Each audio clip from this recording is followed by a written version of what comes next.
My name's Luke Harrison. I'm 37, and I've been traveling across the country in my RV for 3 years now, chasing solitude, silence, and a sense of something bigger than myself.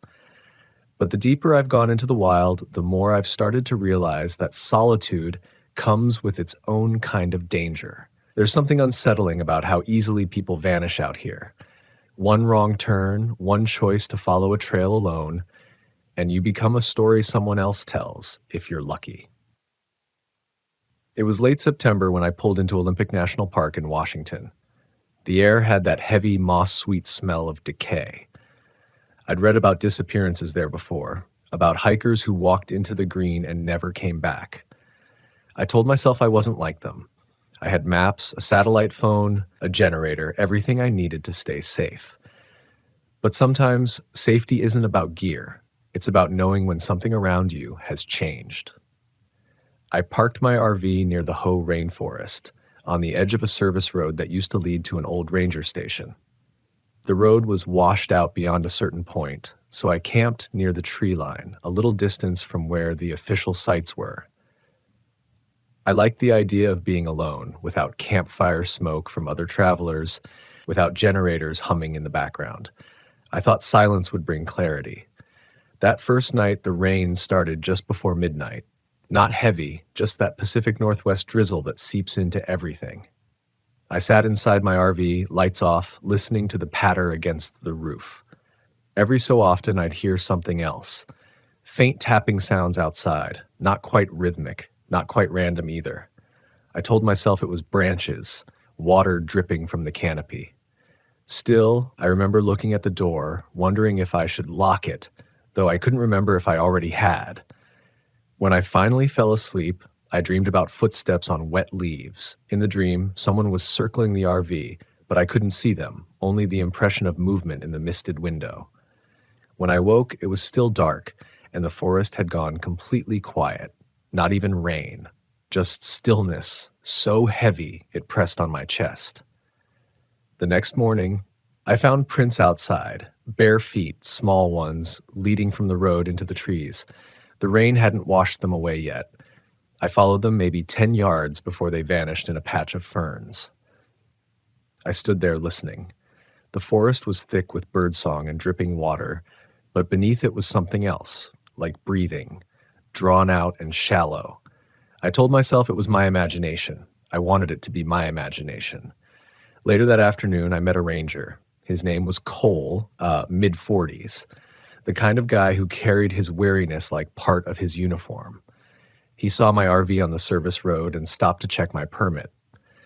When I mentioned the footprints, his face went still for a moment, then he nodded slowly, like he already knew. "You probably saw those from a couple nights back," he said, his voice measured.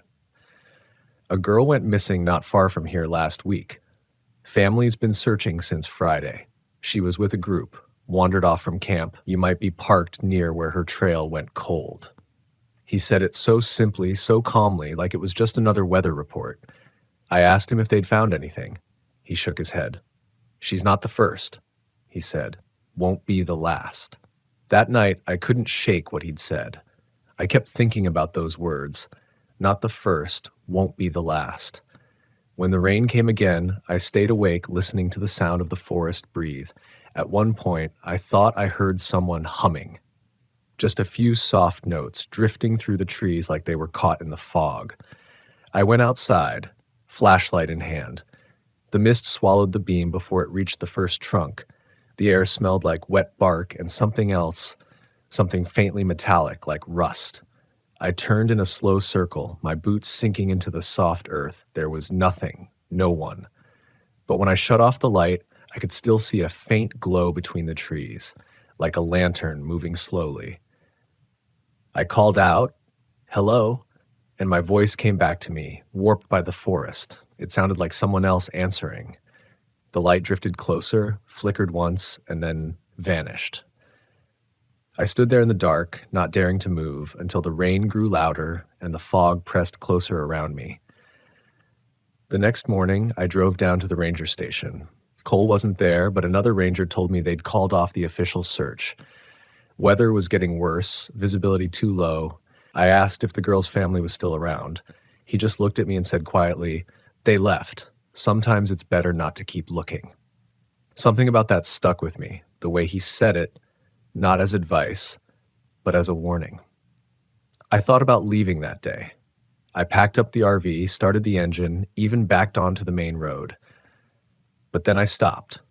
Part of me didn't want to leave. I couldn't explain it. Maybe it was curiosity, maybe guilt, maybe it was something else. I decided to stay one more night. That evening, the air grew thick and heavy, the kind of humidity that clings to your lungs. I walked a little way into the woods before sunset, hoping to clear my head. The forest floor was spongy underfoot, every step releasing the smell of rot and life tangled together. I came across an old sign half swallowed by moss. The letters were barely visible, but I could make out Ranger Outpost 0.6 Mi. I followed the path past the sign. The trail wound deeper between towering cedars, the light fading faster than I expected. By the time I reached the clearing, dusk had already fallen. There was no outpost, just the remains of one. A crumbled foundation, a rusted water drum, and what looked like an old radio antenna snapped in half. And in the center of the clearing, a shoe, small, mud-stained, half buried in leaves. I picked it up. It felt wrong in my hand, too light, too dry for how damp everything else was. I turned it over and saw a faint pattern of something like ash across the sole, like it had been near fire. That's when I heard it again. The humming. Only this time it was close. Very close. I froze, straining to listen. It wasn't the wind. It was a melody, fragile and unsteady, like someone trying to remember a song they'd forgotten. I whispered, "Hello?" My voice barely made a sound. The humming stopped. Something moved behind me, soft steps on wet leaves. I spun around, flashlight trembling in my hand. The beam caught nothing but mist and trunks, all identical. Then, for a moment, I thought I saw her. A figure standing between two trees, facing away. Long hair, pale clothes. But when I blinked, she was gone. I backed toward the trail, heart hammering, breath shallow. I didn't run. I don't know why, but I couldn't stop looking behind me. Every time I turned, the forest seemed to shift, the trees closer, the air thicker. By the time I reached the RV, night had fully fallen. I locked the door this time, double-checked it. Inside, everything felt colder, like the temperature had dropped 20 degrees. I shut the curtains, made tea, tried to calm myself down. My reflection in the window looked distorted in the condensation, like my face was bending inward. Outside, the rain started again, and under the sound of it, I swore I could hear humming, this time from beneath the RV. I didn't sleep. Not that night. Not with the feeling that someone, or something, was out there, waiting for me to step outside again. I sat there until dawn, the mug of cold tea untouched, my hands shaking even though the heater was on full. Every few minutes I'd hear that faint noise again, not quite humming this time, more like breathing, steady and close, as if something alive was crouched beneath the RV. I thought about shining my flashlight through the floor vent, but the idea of actually seeing something stopped me cold. Some fears live best in darkness. When the sky finally started to lighten, I opened the door just a crack.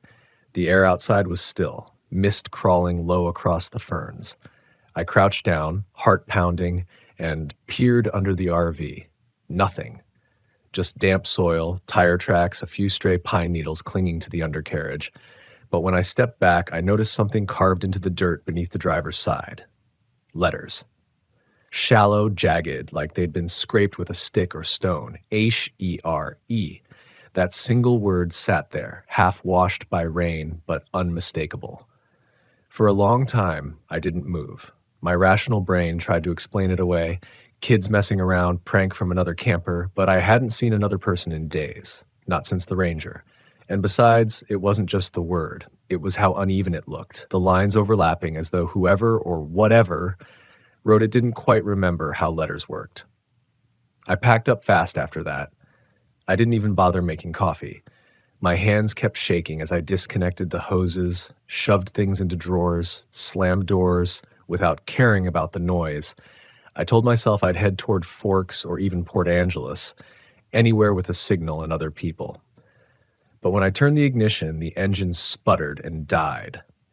I tried again. Nothing but a heavy click and a low hum from somewhere beneath the chassis.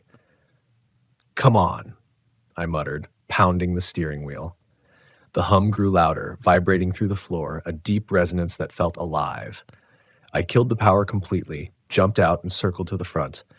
The air was colder now, colder than morning should ever be. My breath came out in pale clouds, hanging too long before vanishing.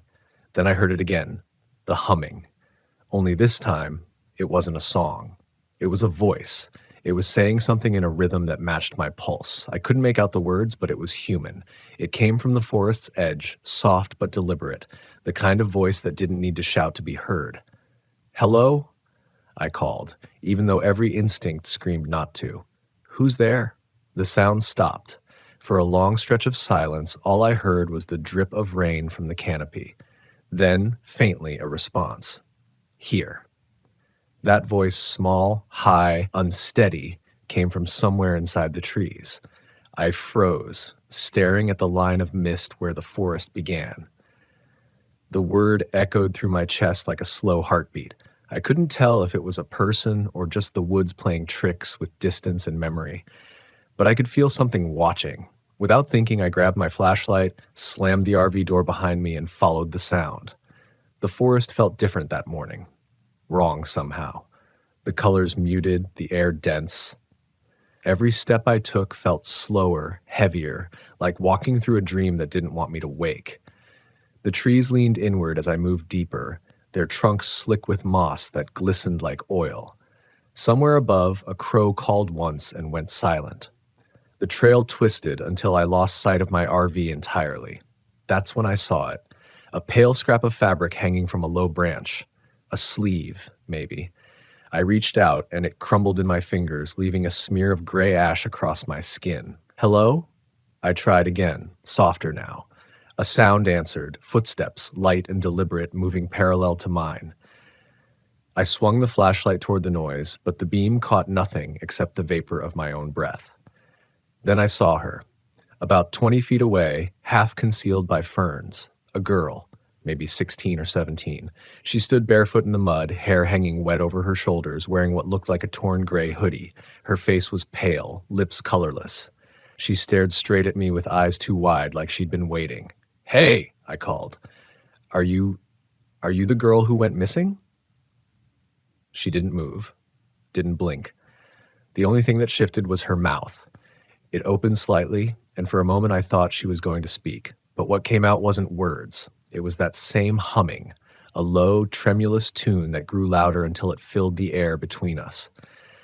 I felt it in my teeth, in the back of my skull. I stepped back, tripping over a root, and in that second she was gone. The humming continued, though. Only now it came from all directions at once, behind me, beside me, beneath my feet. I ran. Branches clawed at my jacket as I tore through the brush. The forest blurred, all green and gray and motion. I could feel something following, keeping pace, but never close enough to see. The humming rose into a fever pitch, dissonant and almost mechanical. When I finally broke into the clearing, gasping for breath, my RV was right there. But something about it looked off. The windows were fogged from the inside, though I'd left it unheated. And there were handprints, small, wet, dozens of them on the door and windshield. I climbed in fast, slammed the lock, and sat there shaking. The air inside smelled strange, like mud and burnt hair. I checked the mirrors. Nothing behind me, nothing moving outside. I turned the key again, and this time the engine roared to life like nothing had happened. I didn't wait. I drove until the trees thinned, until the radio caught a signal, until I saw another car. Only then did I stop, hands trembling so hard I could barely shift into park. I don't remember the drive out of the park. I must have done it on autopilot, eyes fixed on the road, mind empty. The next thing I knew, I was parked at a gas station just outside Port Angeles, the world too bright, too normal. A man at the next pump asked if I was okay. I looked at him, tried to answer, but the only words that came out were, "I saw her." He frowned.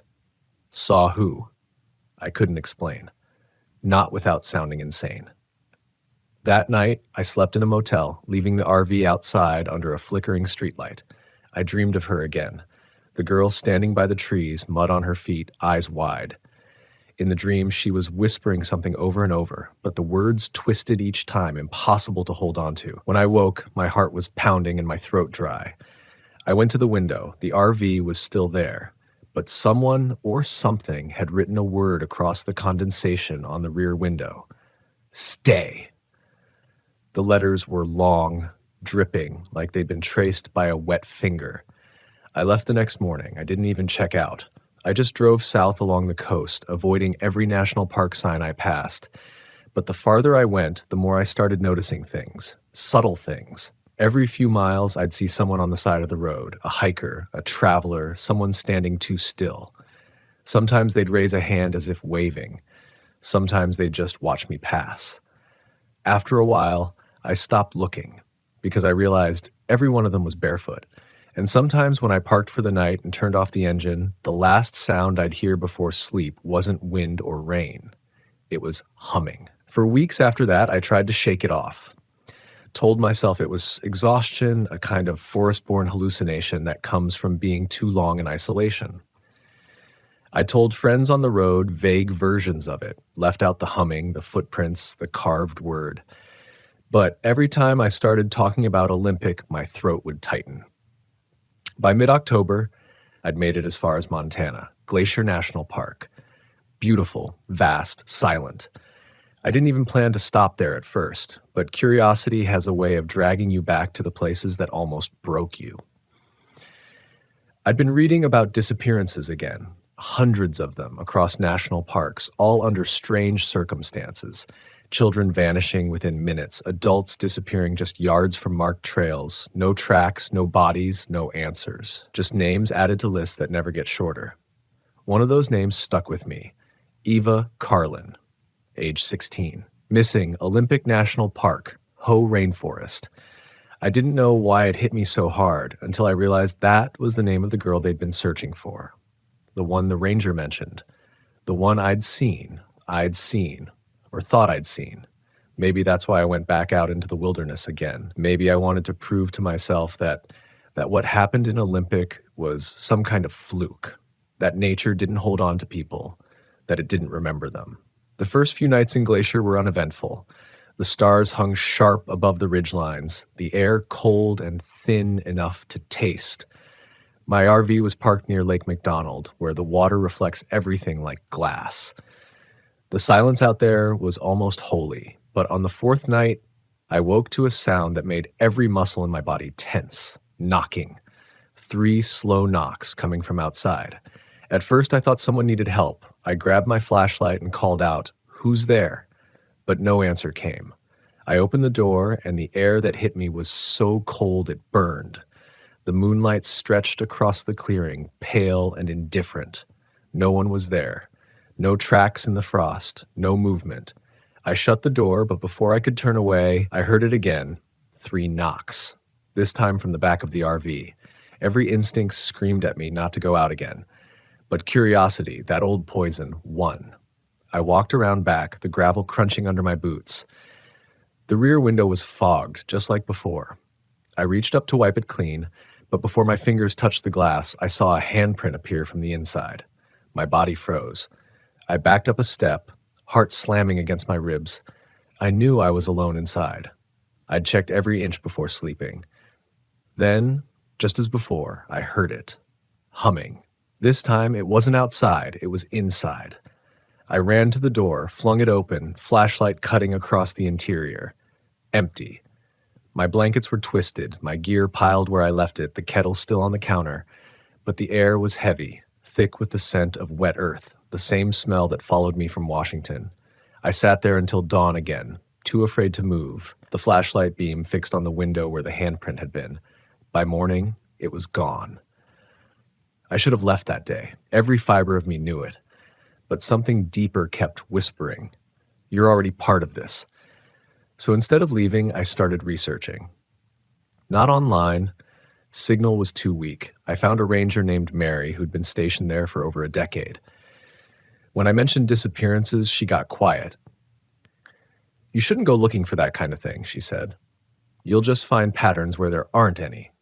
"Maybe," I told her, but I've already seen things that don't make sense. Mary sighed, leaned forward, and said something I still can't shake. Sometimes people don't disappear. Sometimes they just get taken back. Taken back? I repeated. She nodded. This land was old long before people started marking trails and drawing boundaries. There are places that don't like being disturbed, places that want what they had before we came. I thought she was being poetic, until she mentioned Eva. She wasn't the first one to vanish from that stretch of forest, Mary said softly. Same area, same kind of case. 20 years ago, 2 boys went missing near there, and 10 years before that, a hunter. Their names are carved on a stone just past the ranger station. Folks think it's coincidence. I don't. That night, I couldn't sleep again. I dreamed of walking through fog, hearing voices humming just beyond reach. When I woke, my GPS tracker, the one I used to log campsites, was flashing red. The coordinates didn't match where I was parked. They matched the Hoh rainforest. The exact coordinates. I stared at the screen, the digital numbers steady and unchanging, as if mocking me. My stomach turned to ice. I switched it off, but the image of those numbers burned into my mind.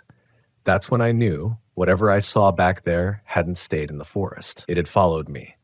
I spent the next few days driving almost nonstop, crossing into Wyoming, then Colorado. The farther I went, the more it felt like something unseen was keeping pace. Not visible, not audible all the time, but present. Every night when I stopped to rest, the same pattern returned. The air turned colder, the glass fogged, and somewhere, faint and slow, the humming began again. Once, in a moment of desperation, I recorded it on my phone. I played it back the next morning and heard my own voice whispering over the sound. It said, "You're almost home." That's when I started to lose track of what home even meant. I called the ranger station back in Olympic a few days later, hoping to reach Cole. A different voice answered, a woman. When I asked for him, she paused. "There's no ranger here by that name," she said. "Not for years." I hung up before she could ask my name.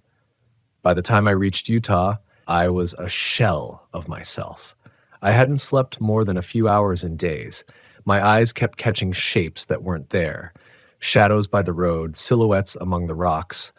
I'd catch the faint sound of humming in the static of the radio, even when it was turned off. And every night, no matter where I parked, I'd wake to see handprints on the inside of the windows. Always small, always wet. The only thing that kept me from breaking entirely was writing. Notes, dates, details. I started documenting everything. Locations, weather, noises, smells. I told myself if I could organize it, I could understand it. But patterns began to emerge. The places where I stopped, the coordinates, all lined up in a spiral across the map. And at the center of that spiral, the Hoh rainforest. It wasn't random. It wasn't coincidence. Something was pulling me back. Now, I don't know if I'm running from it or toward it anymore. Every morning, I tell myself I'll drive somewhere safe, somewhere flat, open, human. But every night, without realizing it, I take roads that bend north, toward Washington, toward the green, wet silence where it started. Sometimes when the rain hits the roof of my RV just right, I hear it again, the melody she hummed. And beneath it, another voice, deeper, older, whispering from the woods behind memory. They say most of the missing are never found. But I think that's only half true, because I think some of them never wanted to come back. I crossed back into Washington on a gray morning when the sky felt too low, the kind of day where the clouds brush the treetops and the air smells like rain before it starts. I didn't plan it. I woke in a rest stop outside Portland, checked the GPS, and realized the road I'd been following curved north without me noticing. Part of me wanted to turn around. The smarter part. But the truth is, I'd already stopped fighting the pull. There was this strange peace that came with the dread, like walking toward the inevitable, like the moment before a wave hits and you finally stop holding your breath. I drove until I saw the sign, Olympic National Park, Hoh Rainforest Entrance. The same moss-slick roads, the same gray light filtering through the canopy. I parked in the same pullout where I'd stayed before, the old service road curling out of sight ahead. Everything looked unchanged. untouched, except the forest felt awake this time, like it knew I'd come back. I sat there for a long time, engine off, just listening. Every sound felt amplified. The hiss of rain through leaves, the creak of branches bending under water weight, the distant rush of the Ho River. The longer I sat, the more I noticed a pattern hidden inside the noise. A rhythm. Slow, pulsing. I realized it was matching my heartbeat. Something inside me whispered that I should walk the trail again, just the one that led to the clearing where I'd found the shoe. My body resisted, but my mind, my curiosity was already moving ahead. So I grabbed my flashlight, zipped up my jacket, and stepped out. The ground sucked at my boots. The moss seemed thicker, almost luminous in the low light, like the earth was breathing through it. Every few steps I caught glimpses of faint prints, small, round impressions half filled with water. I couldn't tell if they were fresh or old, but they led in the direction I was already headed. When I reached the clearing, my stomach dropped. The shoe was gone. The rusted drum, the foundation stones, they were still there. But the clearing wasn't empty anymore. A small fire burned in the center. No smoke, no heat, just faint orange light flickering low like the remnants of a dream refusing to fade. And across from it stood someone. He was tall, wearing a ranger's jacket. The face was shadowed by the brim of his hat, but the posture was unmistakable. "Cole?" I asked, voice cracking. He looked up. His eyes caught the light, flat and reflective like an animal's. "You came back," he said softly. His voice had the same calm weight I remembered, but slower, deliberate, as if every word had to pass through water. "What is this?" I asked. "What's happening here?" He didn't answer right away. He crouched near the fire, stirring it with a branch that didn't cast a shadow. "Some people belong to the wild more than they realize," he said finally. "The park doesn't take everyone, just the ones who listen too long." "I don't understand." He looked at me then, and I saw his face clearly. It wasn't aged or weathered anymore. It was smooth, colorless, wrong, like he'd been painted into the scene instead of born in it. "You've heard it," he said. "The humming. That's how it begins." I took a step back. "That girl, Eva, what happened to her?" "She's part of it now." He smiled faintly, and in that flicker of light, I saw movement behind him. Shapes, dozens of them, maybe more. People standing between the trees, still as stone, barefoot, faces pale in the mist.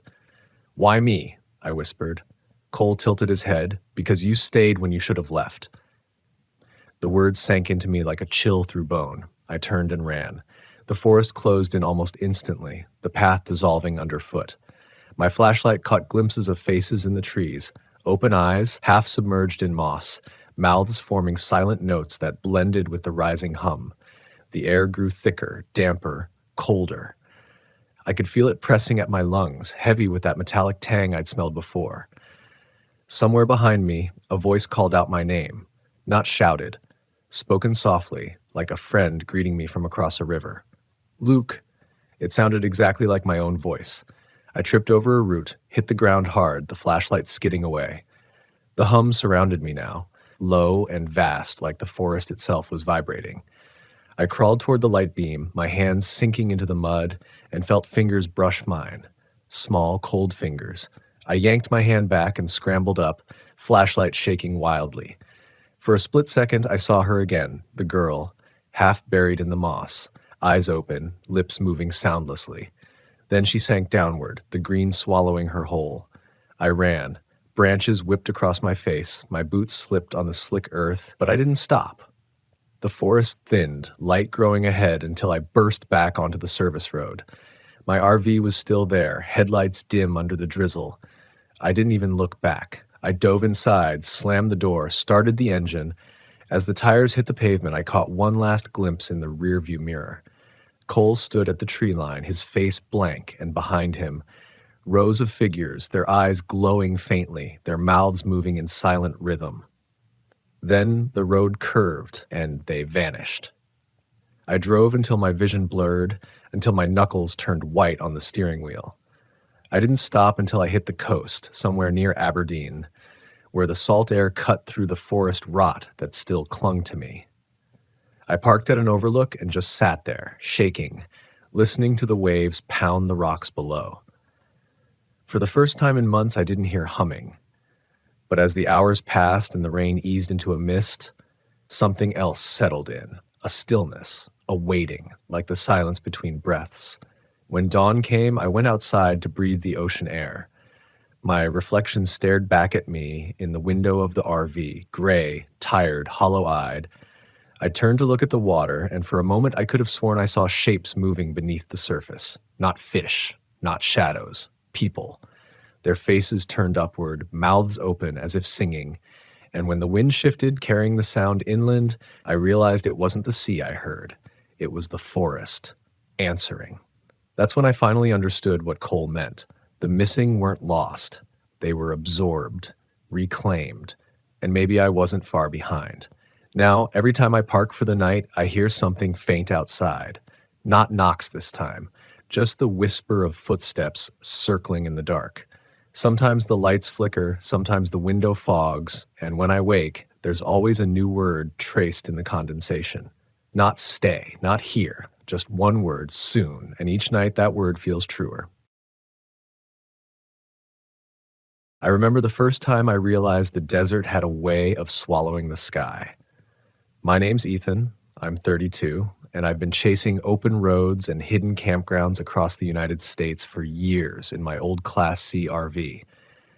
I thought I knew the meaning of solitude, thought I could handle nights under stars that stretched so wide they seemed to vanish at the horizon, but nothing had prepared me for Arizona.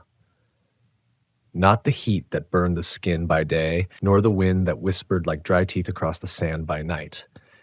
It was the emptiness itself, how it pressed on you, how it listened.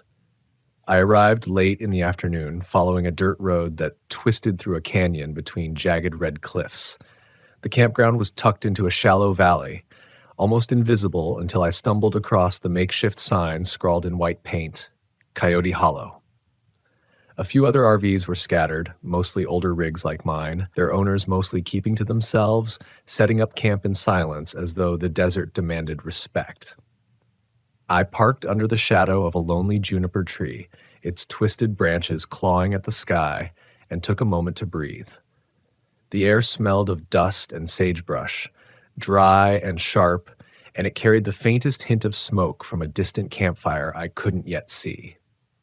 By the time I set up my campsite, the sun had dipped behind the cliffs, painting the canyon walls in a deep, bruised purple. There was an unsettling quiet, the kind that feels like it's holding its breath, waiting. I tried to shake it off, telling myself it was just the desert, the absence of civilization, that made every crackle and gust of wind feel like a warning. I made a simple dinner in the small kitchenette of my RV, the propane stove hissing against the still air, and tried to let normalcy anchor me. But even then, I felt eyes, or something like eyes, watching from the edges of the trees. I wasn't alone for long. A couple of local campers wandered past, introducing themselves as Hank and Marcy. They were in their 60s, grizzled and sun-weathered, with a cautious warmth. They warned me about Coyote Hollow in the way locals do, with stories half dismissed as superstition and half laced with genuine fear. The sky doesn't always stay, Hank said, squinting toward the cliffs as if he expected them to answer him. Some nights it just leaves. You don't see the stars and the moon. It's like it don't rise. Folks get uneasy. Not everyone makes it through. I laughed it off, but there was a tremor in his voice I couldn't ignore. Night came faster than I expected. One moment, the horizon held the last stubborn streaks of orange, and the next, darkness swallowed the canyon completely. The stars didn't emerge as usual. The sky was a thick, oppressive black, heavier than any storm I'd ever seen. I stepped outside, flashlight in hand, trying to trace the familiar constellations, but there was nothing. Just a dense, unbroken void above me. The wind carried a whisper, a soft susurration that could have been the trees or something else entirely, speaking in a language I almost understood. By the third hour of that unnatural night, my unease had turned into something sharper. I could hear the RVs around me settling, propane lines hissing quietly, tires shifting against the gravel. But there was also movement I couldn't place. Shadows stretched where there should have been none, as though the darkness itself was alive, bending toward me. I tried to convince myself it was exhaustion or imagination.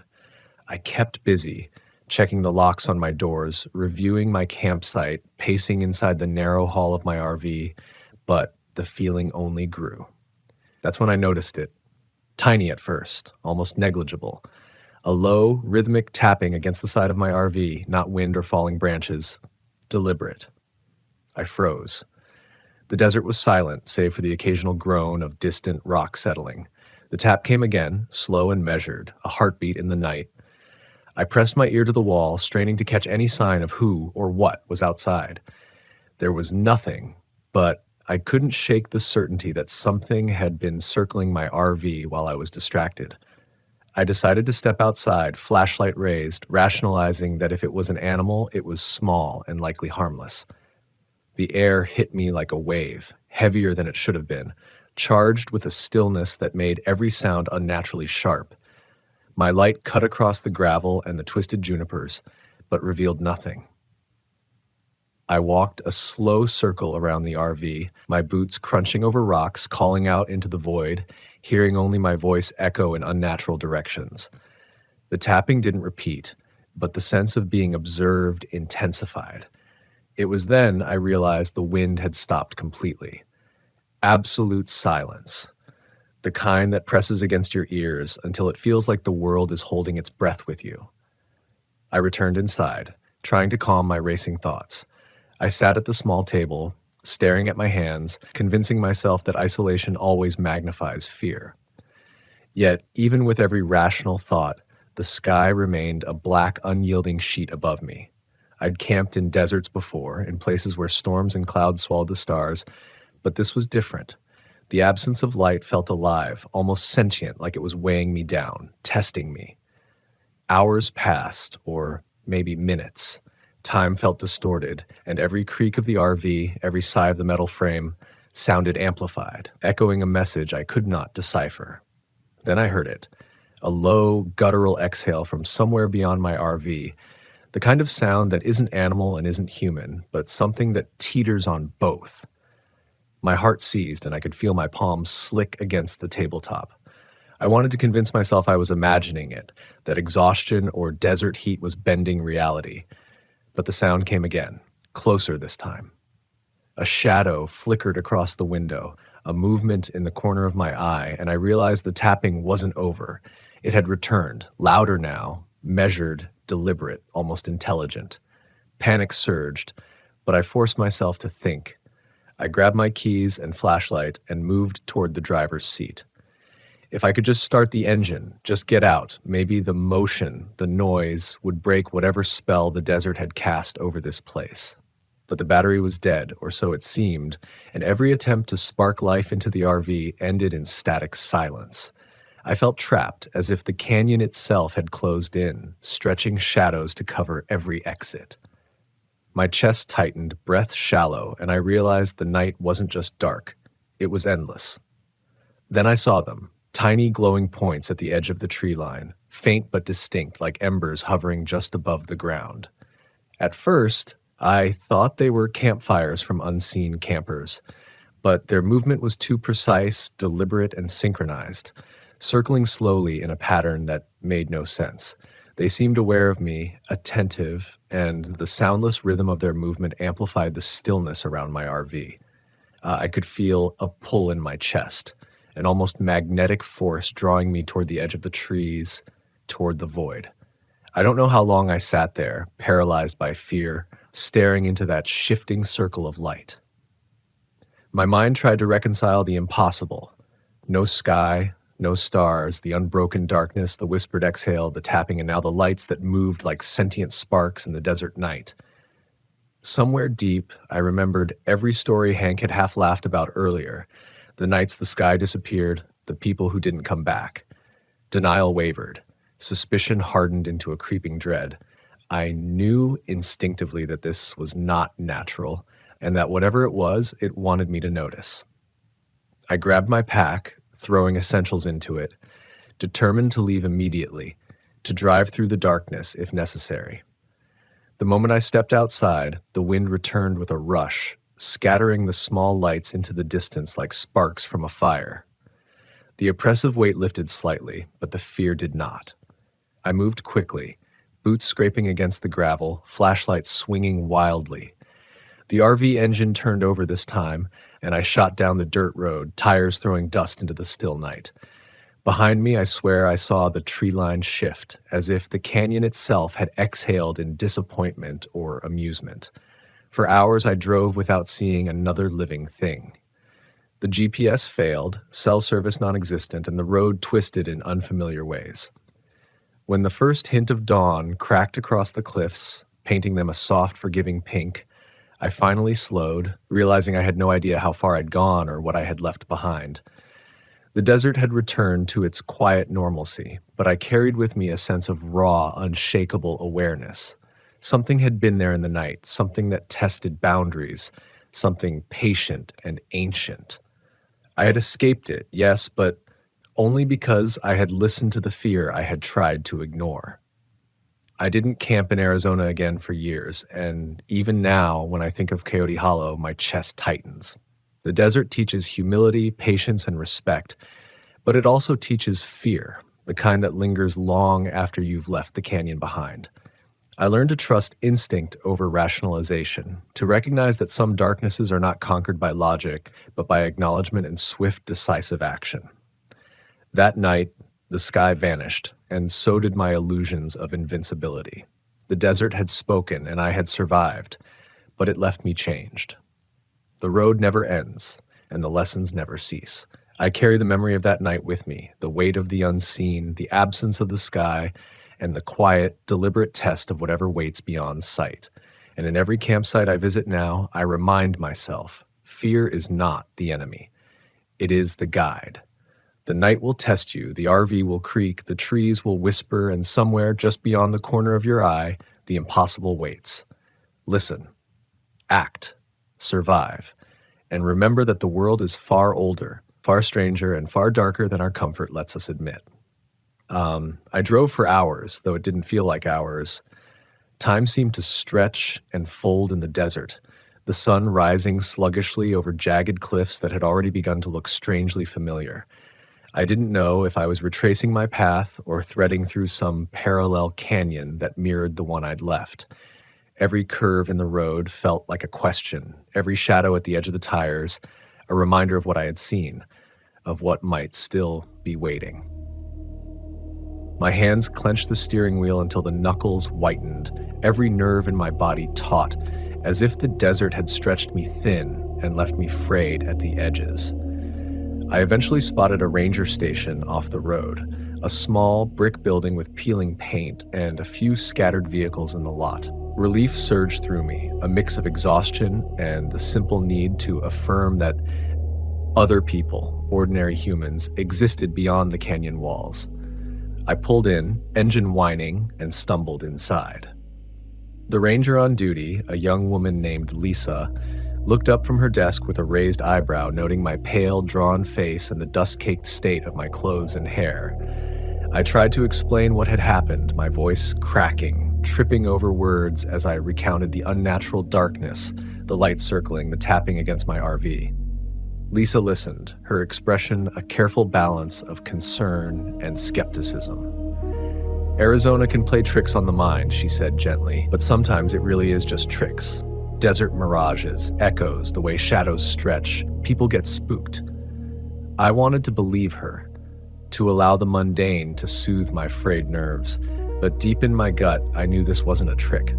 The desert had shown me something real, something patient and deliberate. She handed me a bottle of water and a chair, and I sat, shoulders slumped, head spinning with disbelief and lingering fear. Even in the safety of the ranger station, I felt watched. The hairs on my arms prickled whenever I thought the room had fallen silent, imagining the low, deliberate exhale returning just outside the door or the tapping resuming against the walls. I kept glancing at the windows, half expecting to see the faint glimmer of lights moving in impossible patterns through the surrounding desert. It was only when Lisa spoke again that I realized how long I had been silent. "If you're going back out there," she said, "you need to understand one thing. The desert doesn't just test your fear, it tests your choices. It watches what you do when no one else is around." Her words hung in the air, and I felt them settle into my bones, a subtle echo of what I had already sensed in the canyon. I stayed the night in a nearby motel rather than returning to Coyote Hollow. Sleep was fleeting, broken by flashes of memory. The black sky, the tapping, the whispering wind, the lights dancing with intent. I kept my flashlight close, convinced that if anything followed me, I would need to be ready.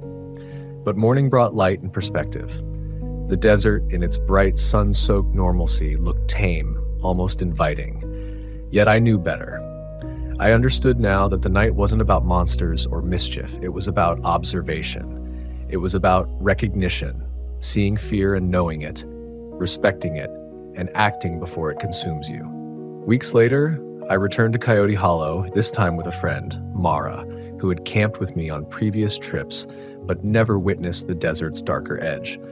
I wanted to show her the place, to test whether my memory had exaggerated reality, or whether the desert truly held secrets that only unfolded at night.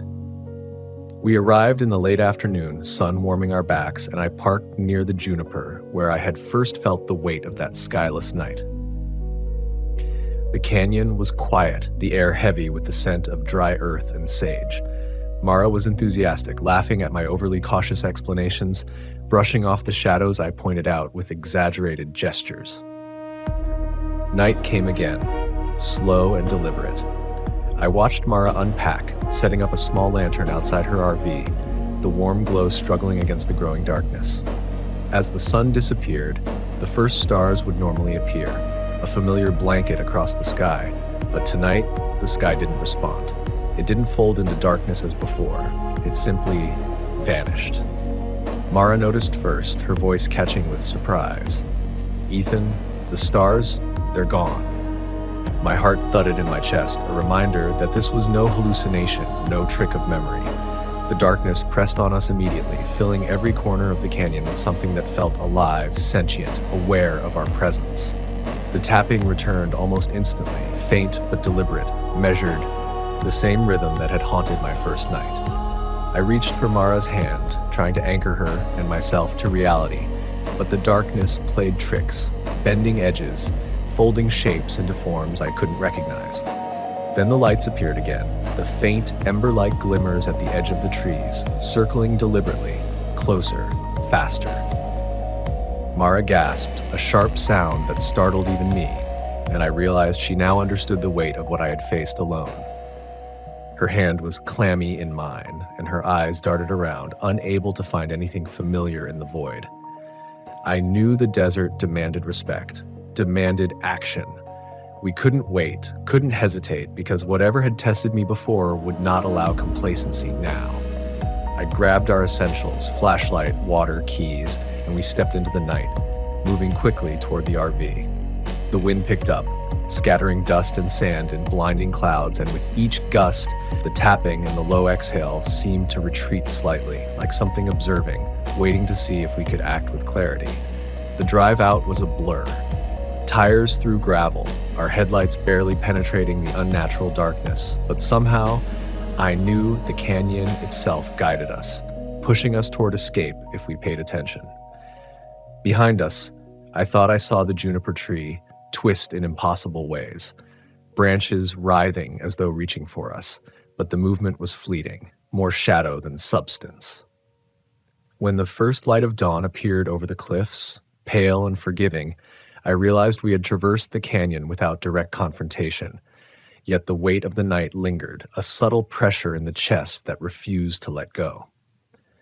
After that experience, I learned to respect the desert's rules. Timing, instinct, and humility are survival tools, as necessary as water and shelter.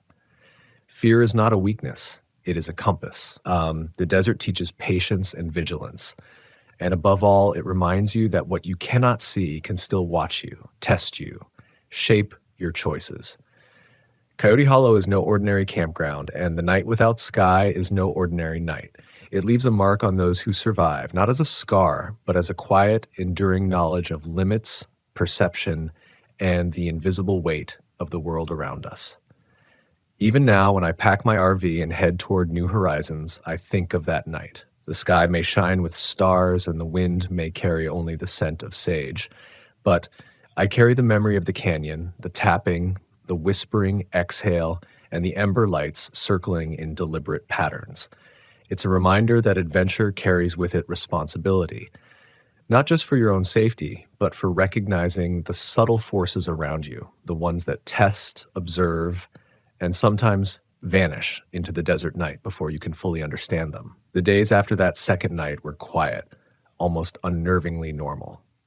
Mara and I drove slowly back through the winding roads of northern Arizona, the red cliffs glowing warmly in the morning sun, the sky finally stretching wide and forgiving above us. The desert seemed ordinary again, almost mundane, but I couldn't shake the feeling that it had shifted in some imperceptible way. I found myself scanning the horizon constantly, searching for shadows, like listening for faint taps or exhalations in the wind, though I knew rationally there was nothing there. Fear had taught me vigilance, and vigilance had taught me humility. That afternoon, we stopped near a small mesa to stretch our legs, the gravel crunching under our boots. Mara shook her head, still wide-eyed from the previous night, and laughed nervously. "I don't think I'll ever forget that darkness," she admitted. I nodded, knowing she spoke truth, though part of me feared we had only scratched the surface of the desert's mysteries. The wind carried the faintest hint of something burned, like sagebrush left too long in a campfire's ashes. It reminded me of the first night alone in Coyote Hollow, of the silence that had pressed against me until it felt like the desert itself was inside my chest. I realized then that the desert's lessons weren't about monsters or immediate danger. They were about awareness. They were about learning to trust your instincts when the world behaves in ways that defy explanation. I'd always believed myself brave, road-tested in storms and isolated campgrounds, but Coyote Hollow taught me that courage isn't about the absence of fear. It's about acting decisively, despite it. Mara's grip on my hand tightened as we returned to the RV, and I felt an almost imperceptible nod of understanding between us. The desert had tested her too, and she had passed. That night, we camped in a safe clearing miles from the canyon, yet sleep came fitfully. Every creak of the RV, every sigh of the wind, seemed amplified in the memory of what we had endured. I kept my flashlight within reach, and I found myself staring at the ceiling, imagining the black sky stretching endlessly, remembering the lights that had danced around the juniper tree as if mocking the limits of human perception. Mara slept fitfully beside me, murmuring in half dreams, and I held my breath until the first rays of dawn pried the darkness apart. In the weeks that followed, I couldn't shake the sense that Coyote Hollow had changed me. Every campground I visited after that felt measured against the canyon's silent lessons. I noticed things I had overlooked before: the subtle pattern of animal tracks, the way the wind carried whispers through the trees, the shifting shadows that spoke in quiet, deliberate language. I began to journal my experiences, noting every anomaly, every instance when fear became a guide instead of an enemy. My notes weren't just about survival, they were about perception, about understanding that the world contains depths and subtleties most ignore until they are forced to confront them. Months later, I returned to the desert, not to challenge it again, but to honor it, to recognize the lessons it had imparted. This time I camped during the day, preparing for night with meticulous care, respecting every instinct that had surfaced in the previous encounters. As darkness approached, I kept watch from the safety of the RV, flashlight trained on the juniper, listening carefully for the first signs of the unnatural silence, the tapping, the exhalation that had haunted my nights. But the sky remained intact, the stars stretching wide and steady above, and the wind carried only the soft scent of dry earth. I realized that the desert only revealed itself fully when it chose, and that part of survival was patience, allowing the world to disclose its truths in its own time. Even in retrospect, I understand that the fear I felt in Coyote Hollow was a kind of instruction, an initiation. It was a reminder that the natural world, while often beautiful and liberating, is also unpredictable and ancient, with rhythms and patterns that exist beyond human comprehension. The RV, the road, the scattered campgrounds, they are not just settings for adventure. They are spaces where we confront our own limitations, where courage and awareness are tested, and where the invisible weight of the world presses against us, demanding recognition. I carry that night with me now, not as a scar, but as a guide. Every time I park my RV under a wide, empty sky, I remember the dense, living darkness of Coyote Hollow and the ember-like lights circling in deliberate patterns. I remember the tapping and the exhalation, the absence of stars, and the patience of the desert as it observed, tested, and then withdrew. I understand that fear, when honored and acted upon, becomes a tool, a compass pointing towards safety and insight, rather than paralysis. And so I continue to roam, following the roads and the canyons, seeking the quiet spaces where the desert breathes and the sky stretches endlessly. Each night, I am aware that the world contains mysteries we cannot fully explain, forces we cannot always see, and tests we may not always survive. But the lessons of that night remain: vigilance, humility, decisiveness, and respect for the unseen. The desert is not cruel. It is patient. It does not punish recklessly. It simply observes and challenges those who choose to enter its domain. I have learned at last that the night without sky is not merely a night. It is a teacher. It is a mirror of our own perception, a stage upon which our courage, our instinct, and our awareness are measured. And when we emerge from it changed but intact, we carry with us a profound understanding that the world is older, deeper, and stranger than we often allow ourselves to believe, and that our survival depends not just on skill or strength, but on our willingness to listen, observe, and act with respect for the unseen. Coyote Hollow taught me that fear is not something to conquer, but something to honor. That darkness is not an enemy, but a teacher. That even in the absence of sky, there is guidance, if only we are willing to perceive it, to trust our instincts, and to move decisively when the moment demands. And so I drive on, RV loaded, heart alert, eyes scanning the horizon, carrying with me the memory of that night, the lessons of the desert, and the quiet, enduring awareness that the world is full of wonders and warnings alike. The night may come, the sky may vanish, but we endure. And in our endurance, we find clarity, courage, and a measure of understanding that stretches as far and wide as the deserts themselves. I've always believed that getting lost can teach you more about yourself than any map ever could. My name is Harper, I'm 32, and I grew up chasing back roads in my old RV across the northern stretches of Idaho. But nothing in my years of camping had prepared me for the night I found a road that wasn't on any map, one that seemed to exist only for those willing to disappear into it. It began on a late summer evening when the sky was bruised with the fading orange of sunset. I was heading back from a small, nearly forgotten campground near Priest Lake, towing my little camper, the kind that's more home than utility, when I noticed a narrow dirt road veering off the main highway. There was no sign, no marker, just the way the shadows fell across the pines, almost like the forest itself was nudging me forward. Normally, I would have ignored it, but that evening, there was a stubborn curiosity pressing at the edge of my caution. Something whispered that it might be worth following. I parked the RV at the highway's shoulder and unfolded my second map, one of those old, hand-drawn forest maps I'd picked up from a local antique shop. I'd always liked the romantic idea of discovering places that modern GPS couldn't reach. That's when I noticed it, a faint, scrawled line that seemed to mirror the dirt road before me. The line wasn't part of any official survey. It was almost like someone had sketched it in secrecy. My hands hesitated over the wheel. I remember thinking, maybe I shouldn't. But the forest behind that road hummed with a strange invitation, like it had been waiting for someone to follow it. I pulled onto the dirt, my RV bouncing slightly over the uneven surface, and as I drove, the familiar scent of pine mixed with wet earth and something muskier, almost metallic, that made the hairs on my arms stand straight. The first hour was ordinary enough. The road narrowed as it twisted through dense clusters of cedar and fir, their branches brushing against the RV like cautious fingers.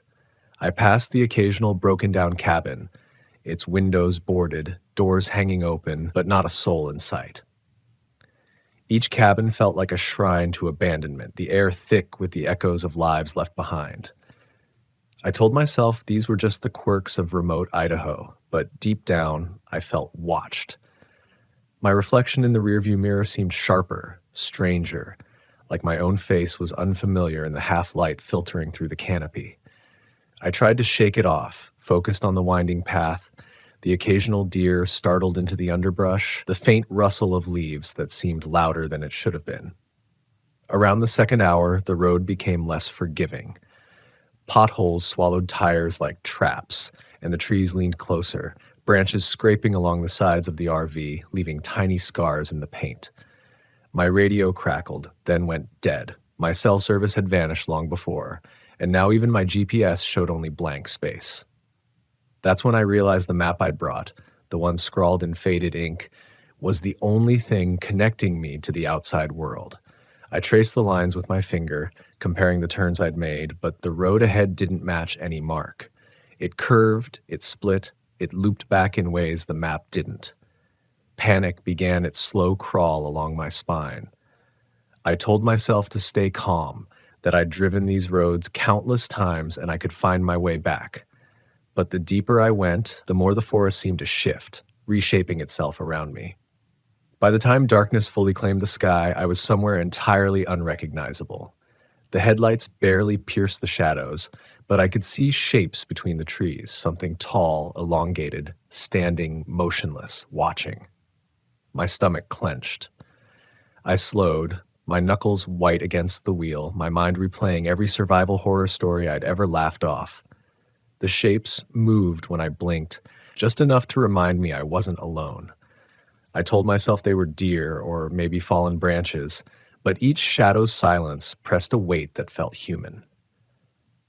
Somewhere deep in the back of my mind, a voice whispered that I had crossed into a place that didn't exist on any known map, that this road was never meant to be followed, and yet I kept going. Fear and curiosity were tangled together so tightly it was impossible to separate them. Eventually, I came upon a clearing, a sort of abandoned rest area that might once have been a campground. There were fire pits overgrown with moss, picnic tables rotted and splintered, and a sign so weathered I could barely read it. The name of the place had faded to ghostly outlines, like a memory erased from paper. I killed the engine, the RV settling into the soft dirt, and stepped outside. The air was heavy, scented with wet foliage and decay, and the forest around me was unnaturally quiet. No rustling leaves, no distant bird call, nothing but the low hum of my own breathing and the occasional creak of old timber in the wind.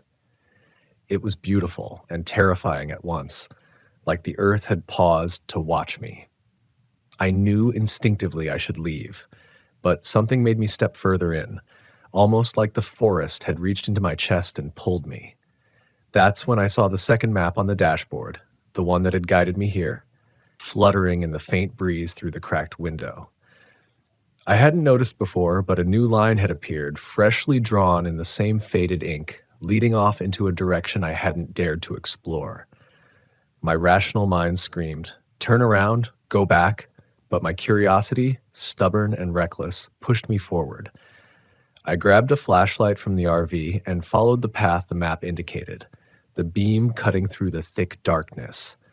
The ground beneath me was soft, almost sponge-like, muffling my steps. Every sense screamed unease. The deeper I went, the more the forest seemed to close in, branches clawing at my shoulders, leaves brushing my face like cold fingertips. Sounds warped around me. A branch snapped behind me, but when I turned, nothing was there. My heartbeat echoed like drums in the hollow air. I began to notice patterns, scratches on the trees, symbols carved faintly into the bark, shapes almost resembling eyes that vanished when I looked directly at them. Each step felt like a test, each breath a question I didn't want to answer. The forest wasn't just quiet anymore. It was listening, shifting, as if aware of my presence in a way that went beyond instinct. Fear had settled deep, and yet I couldn't stop. There was something at the end of this path, something that called to me, pulling me forward, and I had no choice but to see it. I gripped the flashlight tighter as the path narrowed even further, the trees leaning inward like sentinels pressing around me. Shadows twisted in ways that made the darkness feel alive, and every step seemed to echo too long, reverberating off invisible walls.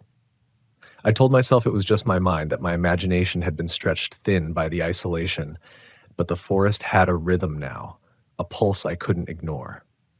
The deeper I went, the more I noticed the ground shifting underfoot, soft and spongy in some places, harder in others, as if the earth itself was trying to guide or trap me.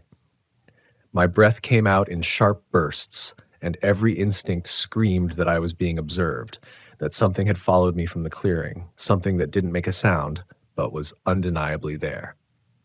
Then I saw it, a faint glow between the trees, barely discernible, like the flicker of a distant fire. My heart leapt with both relief and dread.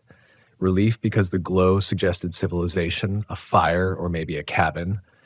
Dread because nothing about this forest suggested normality, and anything that glowed in this part of nowhere was bound to carry a story I didn't want to hear. I moved cautiously, my boots sinking into the loam, careful not to make noise. The glow pulsed rhythmically, as if breathing, and the closer I got, the more I realized it wasn't a fire at all.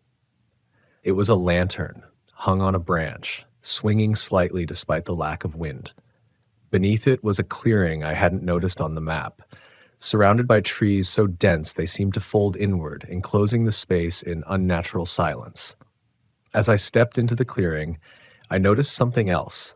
The ground was littered with objects, small, carved figures made of twigs and bone, arranged in patterns that made my stomach tighten. They weren't random.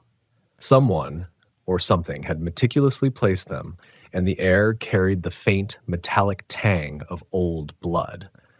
I swallowed hard, telling myself this was some kind of ritualistic prank or an eccentric hermit's project, but the careful symmetry of the figures made my logical mind falter.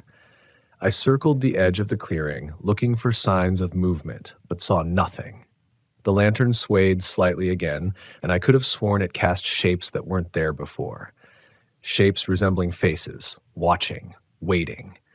My pulse was hammering, and I had the sudden, unnerving thought that I had stepped into someone else's world, one that did not welcome intruders. Then I heard it, a soft, deliberate whisper that seemed to drift from the trees themselves. I froze, straining to make out the words. They were impossible to decipher at first, like fragments of language I almost knew but couldn't fully grasp. My rational mind told me it was the wind brushing through the branches, but the whisper came again, closer this time, and carried a cadence that felt intimately familiar. It made my skin crawl. I backed toward my RV, every sense hyper alert, but when I turned to leave, the path I had followed seemed to have disappeared. The trees had shifted. The road that had been so tangible just moments ago was gone, swallowed by the forest, leaving me in a hollow of uncertainty that I could neither name nor escape. Panic set in slowly, creeping into my chest like icy water. I ran toward where I thought the RV was, branches scratching at my arms, roots tripping me. The forest alive with shadows that weren't mine. Every sound was amplified, the scurrying of unseen creatures, the cracking of branches, the distant call of something that sounded almost human but couldn't be. I reached the clearing again and the figures had moved. I didn't want to believe it, but the twig and bone sculptures now faced me, arranged in a deliberate pattern like sentries blocking any exit. I stumbled backward, my flashlight catching glints of something metallic among them, small rings or pendants, relics of a presence I couldn't see. My stomach churned with dread, and I realized that whatever had been watching me wasn't waiting to scare me. It was waiting to decide my fate. I thought of turning back, retracing my steps, but the forest offered no familiarity. Every tree seemed to mock me with false paths, every shadow a trap. And then, almost imperceptibly, I felt a shift beneath my feet, a vibration running through the earth itself. The lantern swung higher, casting the shadows into grotesque motion, and for a moment I could have sworn the figures lifted themselves, inching closer. I screamed, stumbling over roots and undergrowth, desperate to find the RV, to escape the labyrinth I had willingly entered. The whispering escalated, layering into a chorus of voices that weren't voices, urging me forward and holding me in place simultaneously. My heart thudded against my ribs so hard I thought I might collapse. Finally, after what felt like endless disorientation, I found a faint trail leading out of the clearing. I didn't recognize it from the map or the path I'd taken, but it was the only choice. I ran blindly, branches whipping at my face, mud sucking at my boots, until I saw the headlights of the RV gleaming through the darkness. Relief crashed over me so violently I nearly fell to my knees. I threw open the door, slammed inside, and locked it behind me, my hands shaking as I fumbled for the keys to start the engine.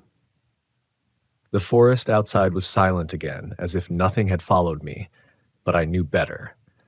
I could feel the weight of its gaze pressing against the thin walls of my camper.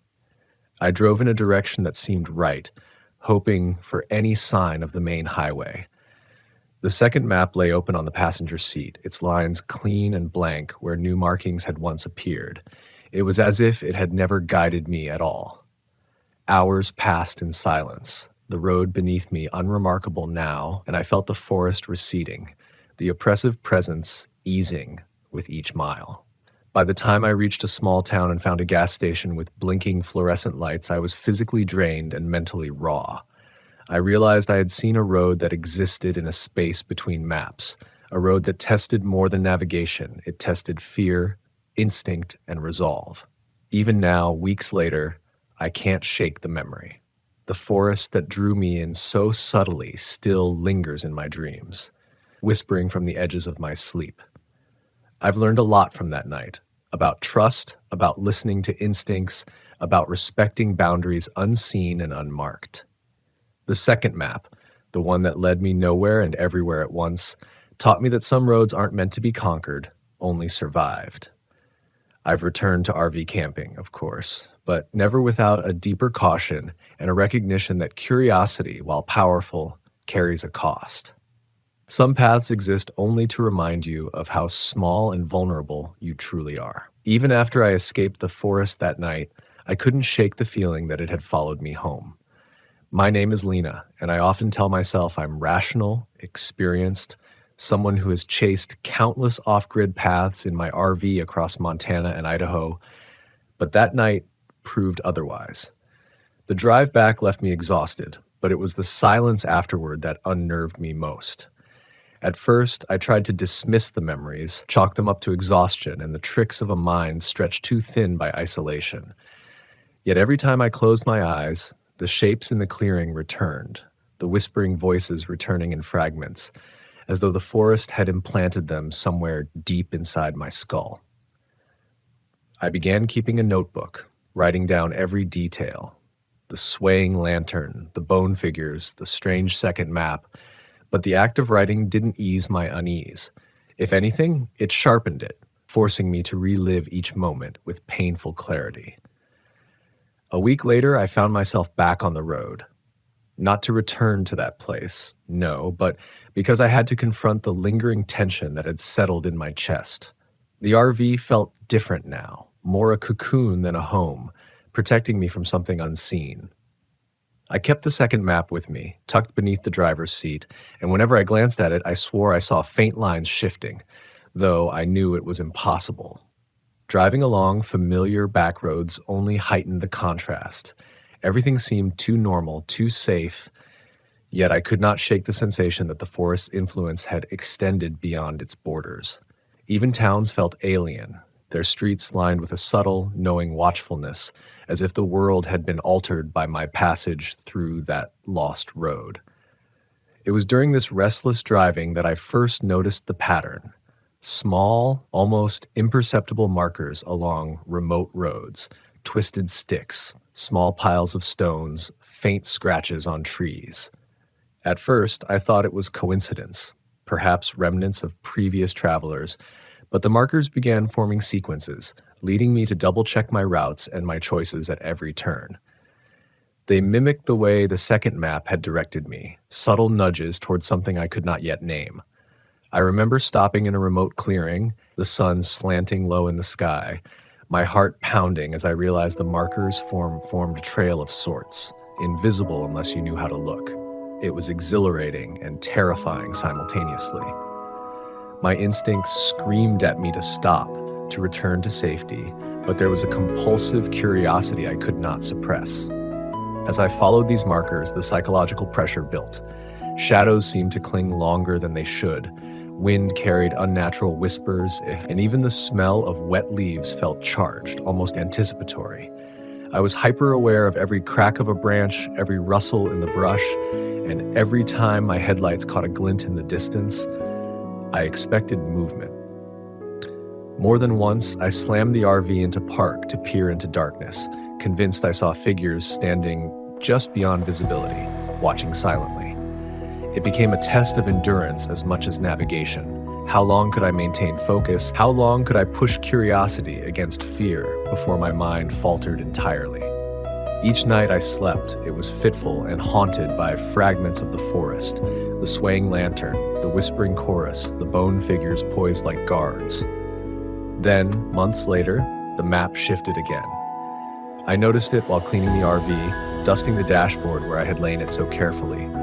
Lines I hadn't drawn seemed to appear, faint but deliberate, curving into regions I had never seen, roads that led into areas officially marked as inaccessible.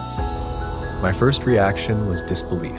Maps don't change, they are fixed, immutable representations of reality. And yet, here it was, altering itself silently, coaxing me toward another encounter. I felt the old excitement, mingled with a dread that had settled like sediment in my chest. I debated destroying the map, leaving it behind as a relic of terror I survived, but something restrained me. Not curiosity alone, something older, subtler, whispering that this road, this second map, wasn't finished with me. Driving again, I followed one of the new lines, moving cautiously through roads that became narrower, overgrown, and almost impossibly remote. The forest didn't greet me this time. It waited, patient and silent.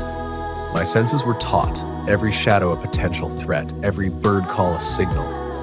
At one point, I saw what I thought was a person standing beside the road. My foot froze over the accelerator. The figure was too still, too precise, and when I blinked, it vanished. That night I camped at the edge of the forest, too wary to enter but unable to leave. The RV, normally a source of comfort, felt fragile against the encompassing darkness. I lay awake, listening to the wind shift, convinced it was carrying whispers, tiny and indecipherable, but undeniably deliberate. Sleep brought only fleeting relief when I replaced by dreams of the bone figures moving toward me, of lanterns swaying higher, of roads folding impossibly back onto themselves. By the next morning, I realized something. The second map wasn't just a guide. It was a test. A mechanism for revealing how far I could push, how deeply I could endure, how much I could confront fear and uncertainty. I understood in a bone-deep way that the forest, whatever force it represented, was teaching me something vital. I was learning to trust instincts that had long been muted by logic, to read signs in the environment that seemed meaningless until the moment they mattered, to recognize the thin line between curiosity and self-preservation. That day, I drove away from the markers, the twisted sticks, the faint scratches, carrying both exhaustion and an odd satisfaction. The forest had not released me entirely, but it had imparted a lesson about resilience, about attentiveness, about the courage to move forward when the path is obscured. Even now, months later, the road lingers in my mind. My travels continue, but I approach them differently, with a quiet vigilance, a respect for the spaces that exist beyond charts and official guidance. I've shared the story of the second map with a few fellow campers, always careful to stress the subtlety. The danger is not in monsters or human threats, but in the quiet, intelligent patience of a place that waits, watches, and teaches. That night, that road, those bone figures, they didn't just scare me. They revealed a part of myself I didn't know existed, a willingness to face unknowns, to navigate fear without losing oneself, and to emerge altered, yes, but whole. Some roads, I've learned, lead nowhere in the conventional sense, but they lead somewhere profoundly real, somewhere that changes you. The weeks after that drive were quiet, deceptively so. My name is Elias, and even with my experience, I felt as though I had stepped out of the world I knew into one governed by rules I could not read. The RV became both sanctuary and cage, every mile I traveled reminding me that freedom was fragile and curiosity was a double-edged blade. I returned to familiar roads, campgrounds with visible neighbors and official signage, but even there, I couldn't shake the feeling that the second map lingered somewhere in the back of my mind, a pulse beneath consciousness, reminding me that some places are never truly left behind. Every so often, when the sun slanted low and shadows stretched long, I thought I caught a glimpse of something, branches moving in impossible patterns, faint shapes standing at the edge of vision. But when I turned, nothing was there. My instincts screamed, stay aware, don't be fooled, don't repeat the mistake of following without caution. Then one evening, while parked near a secluded river bend in eastern Oregon, I found myself reaching for the map again. It had been tucked away for safety, yet my hands moved almost of their own accord, tracing the lines that now seemed to shimmer faintly in the fading light. The forest beyond the river was dense and silent, and the air held a crispness that made my skin tingle. As I studied the map, a new line appeared, so subtle I almost missed it, leading into a portion of the woods that wasn't marked on any official chart. My rational mind wanted to argue to dismiss it as fatigue or imagination, but an undercurrent of recognition, like a memory half remembered, pulled me forward. I realized then that the second map was not a one-time encounter. It was persistent, patient, waiting for me to respond, to engage, to prove that I could navigate fear without being consumed by it. I decided to follow it cautiously, this time on foot, leaving the RV secured and hidden. Every step into the forest felt like stepping into a living organism. The air thick with damp earth and the sharp tang of pine resin, the canopy pressing down, muffling sound, and shadows twisting in ways that made the darkness feel tactile. Branches seemed to reach for me, brushing against my arms, yet never restraining. Creatures rustled at the edges, watching but unseen. I noticed the faint signs again, twisted sticks, tiny stone piles, marks on trees, and this time I interpreted them not as threats, but as guidance, almost like a language of the forest itself. My fear remained, low and insistent, but I began to understand its purpose. It was a compass, a reminder of limits, a signal to remain vigilant without succumbing to paralysis. Hours passed, the sun dipping lower, and I came upon a clearing unlike any before. Here, the forest felt almost ceremonial, the ground marked by shallow depressions, faint impressions of previous travelers, and a single, swaying lantern hung on a branch, familiar yet uncanny. My pulse quickened, but I stopped and breathed, forcing my mind to observe rather than react. The bone figures were gone, yet the air vibrated with their absence, a presence implied rather than seen. I realized then that the forest was not malevolent. It was neither friend nor foe, but an entity that mirrored my state of mind, amplifying hesitation, courage, curiosity, and fear in equal measure. I felt a clarity I had not experienced before, a deep awareness of the interplay between the external unknown and the internal self. Night fell, and I stayed in that clearing, building a small campfire, careful not to disrupt the subtle order around me. As flames flickered, I allowed myself to reflect on what had brought me here. The reckless curiosity that first drew me down an unmarked road, the fear that followed, and the endurance that had carried me back out. I understood now that the second map was less about navigation and more about transformation, a challenge to confront the unknown with both respect and resolve. Every instinct I had ignored before now guided me. observing patterns, interpreting subtle cues, and balancing caution with action. By embracing this, I felt an empowerment that was both humbling and exhilarating. Before dawn, I packed and returned to the RV, leaving the forest undisturbed. The second map lay flat on the dashboard, unmarked, yet I could feel its latent promise, a quiet pulse that suggested other paths, other trials, other lessons yet to come. Driving back onto the main roads, I felt the tension in my shoulders ease, but not entirely vanish. Some part of me knew that the forest and the map had become threads woven into my own consciousness, a permanent reminder of the balance between curiosity and survival, fear and courage.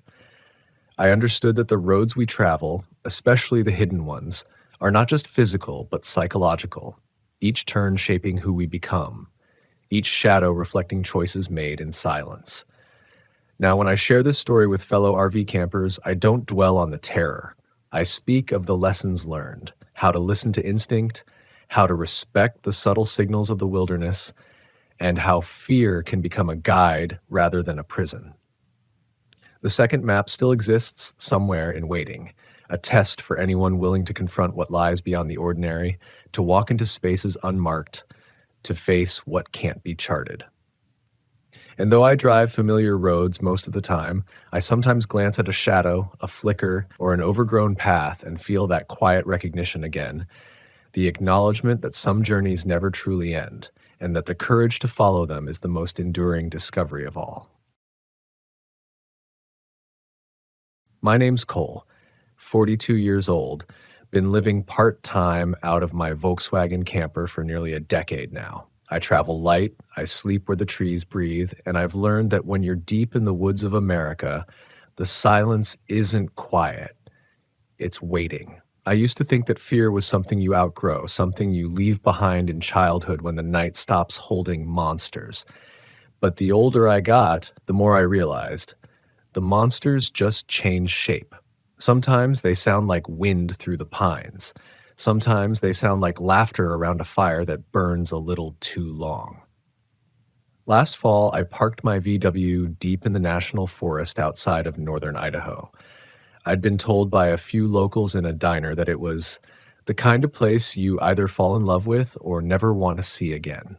They said it like a warning, but I laughed it off. I'd driven through worse. Desert storms, flash floods, nights when coyotes circled so close I could hear their breath between the growls. That forest, though, it was different. The trees grew in clusters so tight that the light barely cut through. Moss hung like old curtains, thick and damp. The smell, pine, rot, and something faintly metallic hit me before I even turned off the ignition. But it wasn't the smell that got to me. It was the stillness. It was like the forest had stopped breathing. I remember stepping out, boots sinking into the wet soil, and hearing nothing. Not a bird, not a branch cracking, just the sound of my own heartbeat in my ears. When I shut the VW door, the echo went on too long, as if the air itself didn't want to let it go. I should have left then. I tell myself that every time I think about it. But there's a stubbornness that lives in travelers like me, an ache to see the places people whisper about, to prove that fear's just another shadow. That night, I built a small fire and cooked beans straight from the can. The flames flickered low and red against the damp air, and for the first time, I noticed the forest wasn't empty. It was watching. I could feel it pressing in, each shadow moving just beyond the edge of light. The silence had weight. Every now and then, I'd think I heard footsteps, a soft crunch, a scrape, but when I turned, there was nothing but mist. It drifted between the trees like smoke, swallowing everything behind it. Around midnight, I heard it. A laugh. Faint. Female. Distant. It didn't sound close enough to be dangerous, but too close to be forgotten. I froze, listening. It came again, this time shorter, like someone trying not to be heard. I called out, "Hello? You lost out here?" Silence. The kind that makes your skin pull tight against your bones. I thought about grabbing my flashlight, but something in me said, "Don't move." Not yet, because when you're that deep in the woods, light isn't always your friend. It shows more than you're ready to see. Then came the whistling. 3 notes, slow, rising. the kind of tune kids hum when skipping stones. I stood there for what felt like an hour, waiting for something, anything, to move. When I finally built up the nerve to shine the light, it caught only fog and bark. But the sound stopped, and I swear I heard something else right after. A breath, low and steady, just behind me. I spun around, and the forest looked different. The mist had thickened, the trees seemed taller, closer. Even my own footprints looked wrong, deeper, as if I'd been standing there longer than I remembered. I stumbled back into the van, shut the door, and locked it. My heart was racing so hard I could hear blood in my teeth. For a while, nothing happened. The fire burned low outside, just enough to show its glow on the fog. Then from somewhere deep in the trees, too far to see but close enough to feel, I heard the whistling again. This time, there were two of them. Two voices, whistling back and forth, like they were talking. I didn't sleep that night. Every time I closed my eyes, I felt that weight, like someone was sitting just outside, staring in through the glass. I kept thinking about that laugh, those notes, how they seemed to echo before they even began. By dawn, I'd convinced myself it was locals. Kids, maybe, or hikers camping nearby. That's what logic does when fear starts to whisper. It gives you answers that sound like safety, even when they're lies. So I stayed another night. That's where the real story starts. The second night, I moved the van closer to the stream. The sound of running water made me feel safer, like it could wash away the quiet. I spent the day exploring, following old game trails that disappeared into moss-covered slopes. I found carvings on a few of the trees, circles with a line running through them, drawn with something dark, not carved with a knife, but smeared like charcoal or ash. They weren't symbols I recognized, but there was something about them that felt intentional, ritualistic. By sunset, the forest began to change again. The light didn't fade gradually, it dropped. One moment it was gold on the ferns, the next it was gone, like someone had turned a dimmer switch in the sky. I lit the fire early, but the wood smoked too much. It was damp. Every spark died before it reached the air. Then the laughter came again. Not distant this time, not faint, right behind me. I froze. I didn't turn around. I couldn't, because the sound, it wasn't one voice anymore. It was many, layered, children, women, men, all laughing together, softly, rhythmically like waves. And underneath it, faintly, someone whispering my name. I'd never told anyone out there my name. That's when I finally turned around. The firelight caught the trees, still, black, endless. Nothing was there, but the laughter didn't stop. It just moved, farther away, like it wanted me to follow. I stood there shaking, watching the fire die to a red pulse. My breath came in fog, and for the first time in my life, I understood something I'd only ever heard in stories. The woods remember you. They remember the sound of your voice, the weight of your steps.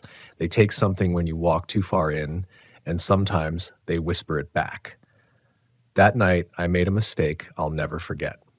I followed the sound. I told myself I'd only walk a few steps from the van, just enough to prove to myself that no one was there, that it was all in my head. The fire was dying, the fog rising, and I didn't want to end up being one of those names you hear in the news. Experienced camper found wandering barefoot, disoriented, claiming the forest spoke to him. But curiosity is a disease. It doesn't let go once it's inside you. I grabbed my flashlight and stepped into the mist. The beam cut through in thin, useless lines. Every few feet the light would bend like the fog itself was swallowing it. I walked past the first set of trees, following that faint rhythm of laughter. It wasn't constant anymore. It came and went, fading like static through an old radio. The forest was wrong. That's the only way I can describe it. The ground sloped where I knew it hadn't before. The air smelled of iron and soil, and every direction looked the same: moss, bark, fog. My footprints behind me filled in as I watched, soft earth rising back into shape. Then ahead, I saw something moving. At first, I thought it was smoke, shifting, gray, human-shaped. I froze, holding my breath. The figure stood still between two trees, just standing. "Hello?" I called. The thing tilted its head. Not a person. Not exactly. It was the shape of one, but thinner, stretched like heat rising off asphalt. The fog rippled around it. I stepped back. It stepped forward. I don't remember turning or running, but suddenly the van was in front of me again, fog curling around the headlights. My flashlight flickered and died, the bulb going cold in my hand. I slammed the door behind me, locked it, and just sat there, gripping the steering wheel like it could keep me safe. Outside, the laughter started again, soft at first, then louder. But this time, it didn't sound distant. It came from all around. The van shuddered, the frame creaking. Something brushed the window, slow, deliberate, dragging fingers across the glass. I didn't dare look. The sound stopped, and then, clear as my own thoughts, I heard a whisper through the metal. "You shouldn't have come back." The voice was my own. My stomach dropped. My hands went cold. I wanted to move, to do anything. But fear has a way of making you part of the scenery. You become just another object in the dark. When I finally found the courage to look, the window was covered in condensation, and drawn in that thin layer of moisture were two words: "Stay tonight." I wiped it off so fast my sleeve came away wet, but when I looked again, the letters had reappeared, etched deeper this time, almost carved into the glass. That was the moment I decided to leave. I turned the key in the ignition. Nothing. Not even a click. The dash stayed dead. My phone, too. Black screen, no signal. Something about the air had changed. It felt heavier, denser, like the forest itself was pressing closer. I could hear branches cracking, slow and steady, moving toward the van. I thought about honking the horn, but what if someone or something answered? So I waited. Minutes crawled by. I stared into the fog, the faint glow of my dying fire flickering against the mist. And then I saw them. Figures, dozens of them, maybe more, standing just beyond the light, their faces hidden, their shapes faint. But I could tell they were there, watching, perfectly still. My heart pounded so hard I could taste blood. I tried to focus to see details, but the fog refused to let me. It twisted their outlines, making them taller one second, shorter the next. And then, in unison, every one of them turned away. All at once, like they'd lost interest. The sound of the stream came back. A bird cried somewhere far off. The night returned to something almost normal. I didn't move. I just sat there, listening. Then, light. A flicker deeper in the trees. Not my fire, it was too far. A lantern, maybe, or another camper. I hesitated, but the need for company outweighed the fear. I got out, kept the van in sight, and started walking toward the glow. The fog was thinner now, and as I got closer, I realized the light was coming from a fire. A small one, surrounded by stones, burning clean and bright. And around it sat people, 4 of them. They looked like any campers, hoodies, jackets, shadows dancing across their faces. I exhaled in relief and called out, "Hey, you guys out here too?" No one answered. They didn't even look up. I walked closer, close enough to see their hands resting on their knees. But their faces weren't right. Each one was smiling, but not like people smile. Their mouths were too wide, too still. Their eyes reflected the fire like glass, catching light, but not giving any back. And then I saw what they were staring at, an empty log on the opposite side of the fire.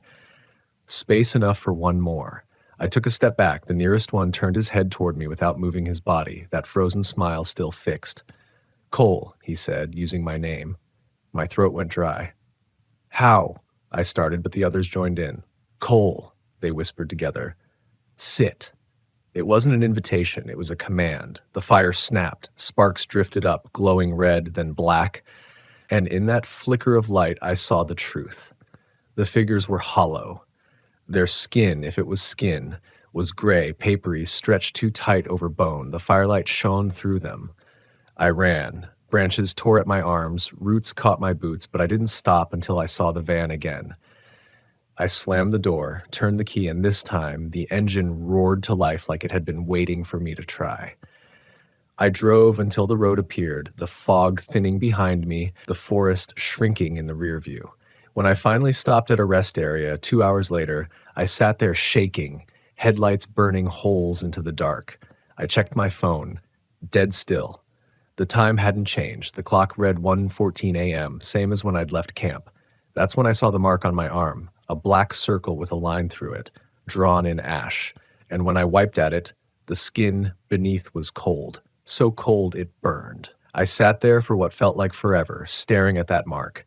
My breath came out in uneven bursts, fogging the inside of the windshield. The night beyond was quiet, too quiet for a highway rest stop. No trucks, no insects, just the hum of the van's engine idling beneath me, low and steady like a heartbeat that wasn't mine. The mark wouldn't rub off. I tried water, sanitizer, even a bit of spit, but it stayed, like it had been burned into me from the inside. I thought about the carvings on the trees, the circles with the same strange line through them. Maybe this wasn't a coincidence. Maybe I had touched something or crossed some invisible border in that forest I wasn't meant to. I told myself I'd just sleep until sunrise and then drive straight back to town. That was the plan. Just wait out the dark. But plans don't mean much once the woods decide you're theirs.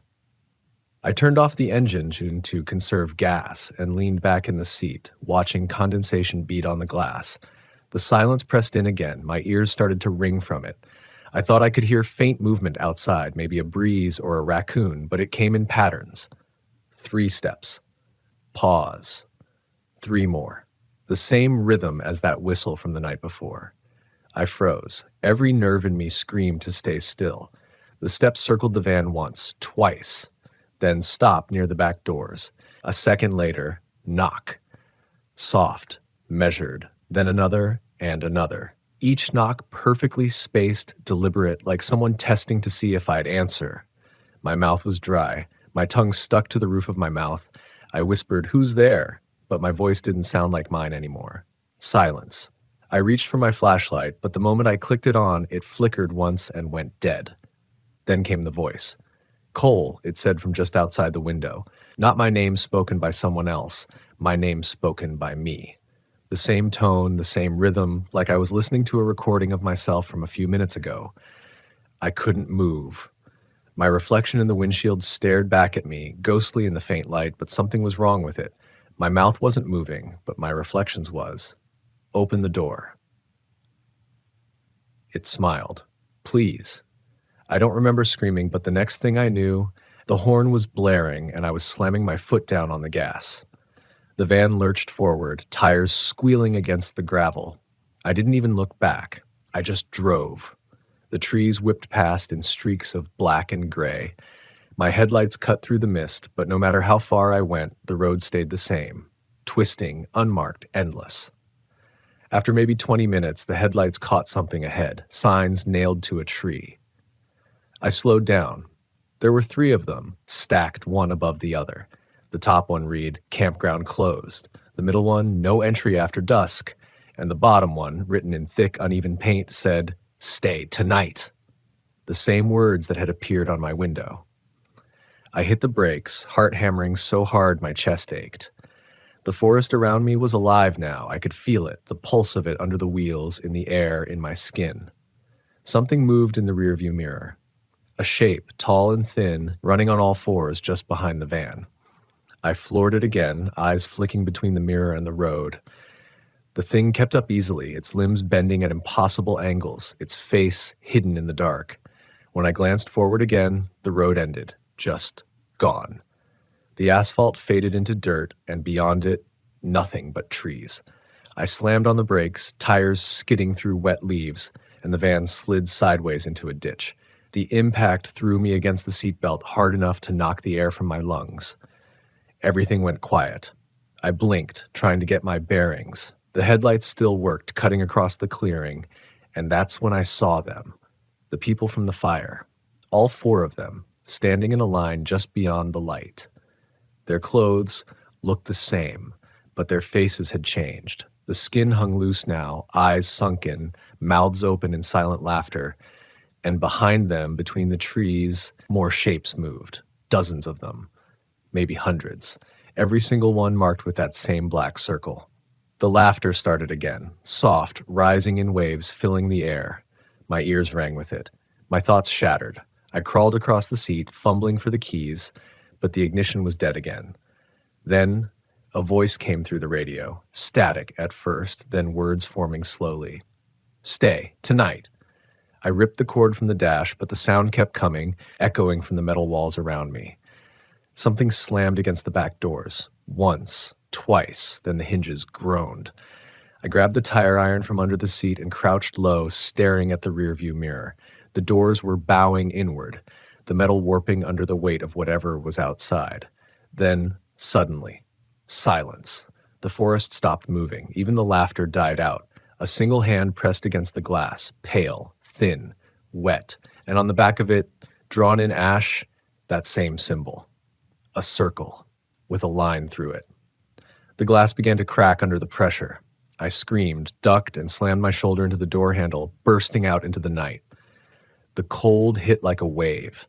The air felt thick, heavy, tasting like iron and rain. I ran through the trees, branches clawing at my arms, mud sucking at my boots. Behind me, the sound of metal tearing filled the air. I didn't stop until my legs gave out. I collapsed against a fallen log, gasping, ears filled with my own heartbeat. The woods were dead silent again. For a moment, I thought I was safe. Then I looked up and saw the firelight. That same circle of stones, that same log waiting empty, and those same 4 faces turning toward me, smiling in perfect unison. I couldn't think, couldn't breathe. The air around that fire bent like heat, but it wasn't warmth I felt. It was hunger, the kind that waits behind eyes that don't blink. The 4 figures sat just as before, bodies unmoving, smiles unbroken. Only their eyes shifted, following me as I stumbled backward. The fire crackled, but no wood burned. Its light wasn't orange.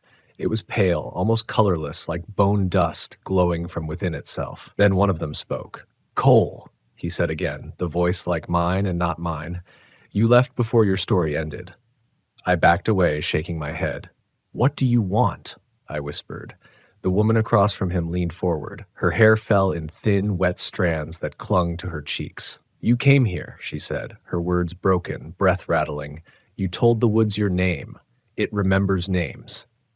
The third one smiled wider. His teeth were gray like stone. "It doesn't forget the ones who listen."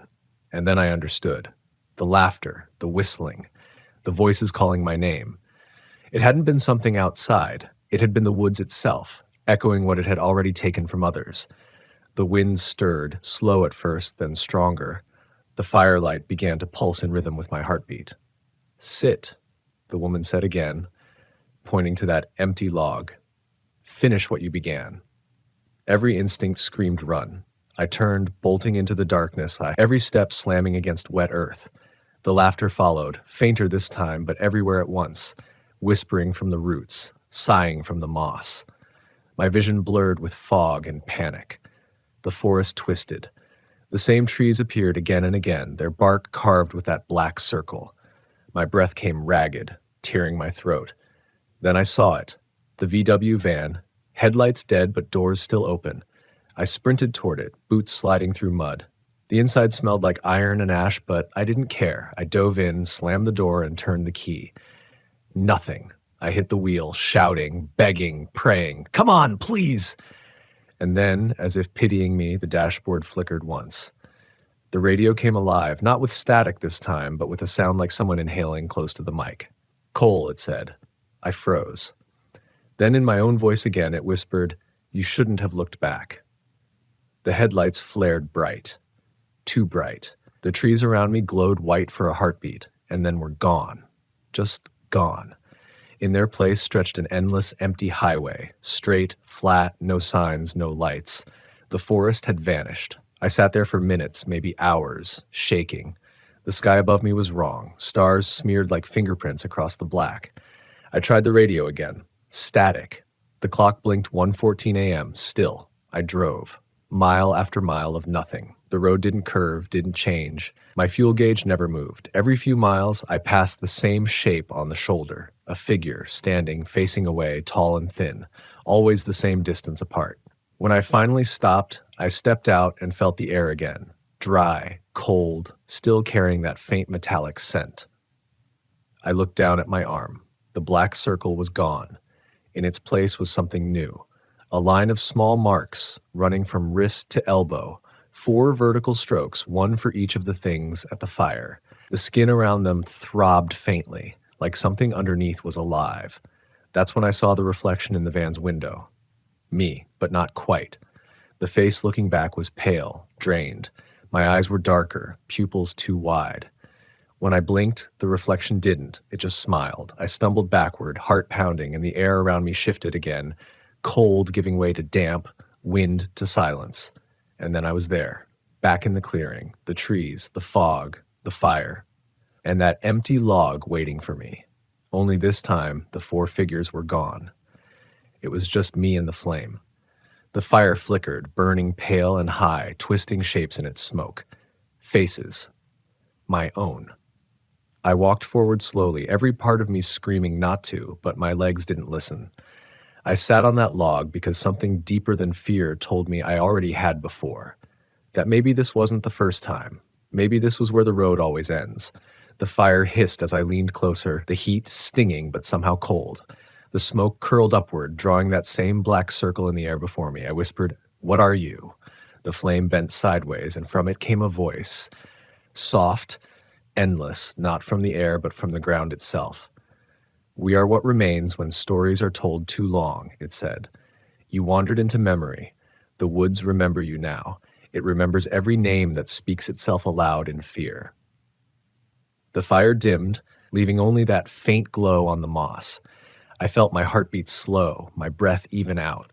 The fear didn't leave. It just stopped mattering. Somewhere far away, I thought I heard the engine start again. The sound was steady, patient, like it was waiting for me to remember how to drive back. I looked at the trees one last time and said quietly, "Then remember this, I'm leaving." The fire gave no answer, but when I walked away, the ground didn't hold me back. The forest was silent, not watching anymore. By dawn, I found the road again, real this time. The sign for the campground was half buried, weathered to unreadable wood.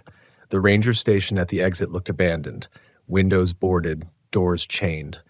Back in town, I told no one, because who would believe it? You can't photograph what the woods do to your mind. You can't prove the shape of whispers. But sometimes when I drive through certain places, my radio hums that 3-note whistle. Slow, rising.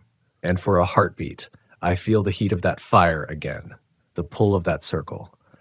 I keep driving anyway. Because fear, I've learned, isn't a place you escape. It's a place that reminds you you're still alive. And if you ever find yourself camping where the forest doesn't breathe, don't tell it your name. Not unless you're ready for it to whisper it back. I never imagined that a simple weekend getaway in my old RV could turn into one of the most unsettling experiences of my life. My name is Carson Hale. I'm 32, and I've always been drawn to the kind of camping that leaves you swallowed by the forest, far from cell signals and the hum of civilization. That spring, I decided to take my van, well, really a converted 1985 Winnebago with peeling paint and a stubborn heater, into the Allegheny Mountains of Pennsylvania, a stretch of hills and hollows that the locals often warn newcomers about. They speak of those hills in hushed tones, mentioning the Bone Whistler, but I chalked it up to a campfire story until I heard the tune myself. I arrived late Friday afternoon. The winding road had narrowed to a single lane, barely wide enough for my RV, lined with pines so thick they seemed to lean inward as if listening. I found a clearing the locals had marked on an old map, a modest campsite tucked against the base of a ridge. No other campers were around, just the smell of pine needles and the faint, musty tang of decaying leaves. Setting up wasn't much, parking, hooking up the water, and securing the little propane stove, but even those mundane tasks felt heavier than usual, like the forest itself was weighing me down. As I lit a fire and unpacked, the sun dipped behind the hills and shadows stretched across the clearing in strange, undulating patterns. I was unpacking some of my gear when I first heard it, a low whistling sound, almost like someone was sliding a fingernail across a hollow bone. I froze, expecting it to vanish, maybe carried off by the wind, but it didn't. It came again, this time more deliberate, rising and falling in a rhythm that unnervingly resembled a tune. My first thought was a hunter, maybe someone at a distant campsite, but the whistling wasn't accompanied by voices, footsteps, or the crack of a rifle. It seemed impossibly close, yet no one appeared. I tried to ignore it, telling myself I was tired from the drive and imagining sounds that weren't there. I boiled water for my dinner and unpacked my sleeping bag, keeping the fire between me and the thickening dark. That's when I noticed something else. Small bones, animal bones, I thought at first, arranged in a rough circle near the tree line, just beyond the firelight. I don't know why, but I recognized an almost deliberate pattern in their placement, like someone or something had taken the time to set them just so. My stomach nodded and I kept glancing over my shoulder. Every so often, the whistling would start again, now threading between the trees, sometimes behind me, sometimes in front, always moving. Sleep didn't come easy that night. I had the RV's lights on, but even inside, the forest pressed against the windows. The whistle would rise and fall intermittently, carrying with it a strange echo that made it impossible to locate its source. I kept telling myself I'd been camping alone in the backcountry dozens of times before. This was just imagination running wild. But even as I tried to rationalize it, I couldn't shake the feeling that the forest was alive in a way I hadn't encountered before, that the shadows themselves were aware of me, watching, waiting. By morning, I was exhausted, my nerves taut like the strings of a violin. I went for a short walk, trying to break the tension. The trail I picked meandered into a hollow where the sunlight barely touched the forest floor. That's when I saw the first real sign that something was off.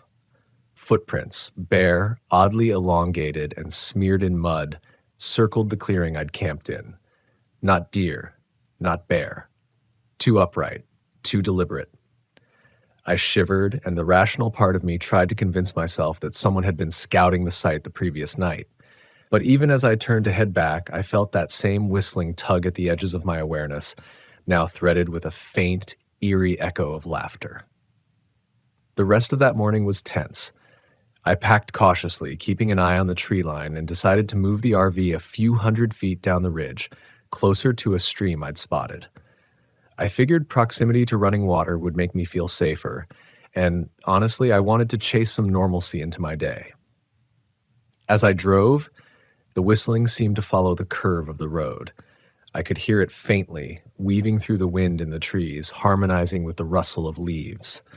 And then, just as suddenly as it appeared, it stopped. The forest fell silent, too silent, and I realized how much tension I'd been carrying, holding my breath without knowing it. That night, I tried to keep the fire high, the doors locked, and my ears open for any sign of that haunting tune.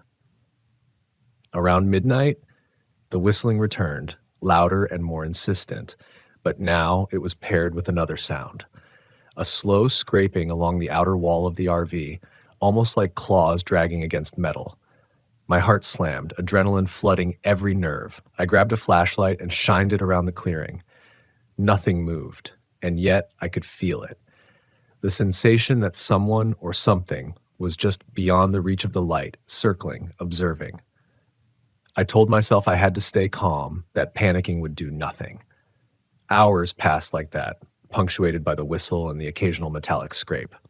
I didn't sleep, not truly, and by dawn I realized I had a choice: leave immediately or spend another night in what had become a nightmare cocooned by the hills. I chose to leave. As I broke camp, I noticed something I hadn't before. Dozens of small bones scattered around the edge of the clearing, arranged in patterns that mimicked the tree line, the fire pit, even the trail I had walked that morning. My stomach churned. The whistling rose one last time as I climbed into the RV, a chilling farewell that carried across the still quiet forest like a signal. I didn't stop driving until I reached the first town with cell service, my hands trembling as I called my friend Elena, who's lived in Pennsylvania her whole life. She listened silently and then said, "Carson, that was the bone whistler. Folks around here don't talk about it much. It's not dangerous in a typical sense, but it follows, it watches, and it remembers you." I hung up, a part of me laughing at the absurdity, while the rest of me felt the icy fingers of doubt curl around my spine. Even now, weeks later, I can hear it in the background when I'm alone. the soft, rising and falling whistle of something waiting in the hills. I've learned since then to respect the backcountry in ways I never did before. I still camp, still chase those remote spots where the forest swallows you whole. But I carry knowledge now, rituals, even small offerings, if only to keep the whispers at bay. The Bone Whistler isn't a story to scare children. It's a warning, a lesson in humility and attentiveness. The hills are alive, and the forest remembers those who pass through, and sometimes it wants them to hear its tune long after they've left. The first few days after leaving the Alleghenies were a blur of unease. I kept glancing in the rearview mirror as I drove, half expecting to see a shadow among the trees trailing me like a phantom. I slept poorly in motels along the route home, haunted not by nightmares in the traditional sense, but by the whistling itself. Faint, melodic, impossibly persistent, winding around the edges of my thoughts like smoke through a cracked door. I told myself that once I was back in the city, back among concrete and streetlights, the hallucination would fade. But deep down, I knew something had followed me, a residue of the forest that refused to release me completely. By the fourth night after returning, I noticed the first tangible sign that I wasn't imagining it. I was unpacking some of my gear when I found a single small bone tucked inside the RV's storage compartment, wrapped in a scrap of moss and dirt. My stomach turned cold. I'd meticulously cleaned the van before leaving the hills. There was no way it had been there before. The whistling, faint now but unmistakable, threaded through the hum of the fridge, curling into the corners of the interior. My mind raced, rational explanations competing with the primal suspicion that something from the Alleghenies had followed me, had learned where I would rest. I reached out to Elena again, hoping her local knowledge could shed some light. She didn't ask many questions. She simply advised me to return to the hills, to face the forest directly. "It's how you acknowledge it," she said, her voice calm but heavy with unspoken warning. "Ignoring it won't work. You've got to go back, see it, and leave it there. Otherwise, it lingers." It sounded insane, but there was a truth in her words I couldn't shake. Over the next week, I planned a return trip, this time better prepared, carrying not just camping gear, but food, water, and a sense of purpose. I wasn't going to let fear dictate my actions. I wanted to understand the Bone Whistler, to confront whatever had claimed my attention so violently. I arrived back at the Alleghenies on a gray, overcast morning. The road wound past the familiar pines, and a strange shiver ran down my spine as I noticed how much the shadows seemed to shift differently than before, thicker, more purposeful. I parked my RV near the same clearing, though I chose a slightly different spot closer to the ridge. I unpacked quickly, each movement deliberate, aware of every sound, every shift in the wind. The forest felt different now, more sentient, more attentive. I could almost feel eyes in the underbrush tracking me as I set up camp. Night came swiftly, darker than I remembered. I lit a fire at the base of the ridge and waited. Hours passed with only the crackle of burning wood, and just as my nerves began to settle, it started again, a faint whistling, rising and falling with deliberate rhythm, weaving through the trees. But this time I didn't panic. I traced its source with a flashlight, following the tone, moving slowly and carefully, my breath measured. The forest seemed to pulse in time with the whistle, leaves quivering, shadows stretching longer than natural. Then I saw it, just beyond the tree line, a figure, skeletal in form, draped in tattered remnants of clothing, standing motionless, whistling a hollow, eerie tune. Its face was obscured, but I could feel its gaze burning through the darkness toward me. I froze, the flashlight trembling in my hand. I wanted to run, to retreat, but something inside me, curiosity, stubbornness, maybe sheer defiance, held me in place. I recalled Elena's advice, acknowledgement. Slowly, I lowered the beam, dropping it to the forest floor, and whispered, "I see you. I'm here. I know you." The whistling stopped abruptly, leaving a silence so profound it pressed against my eardrums. The figure didn't move, but for a moment the forest itself seemed to exhale. Then the wind shifted, carrying a scattering of leaves across the clearing. The figure moved backward into the shadows, disappearing among the trees, but not without leaving a trace. A series of small bones arranged in a new pattern around my campsite, as if marking a boundary or a pact.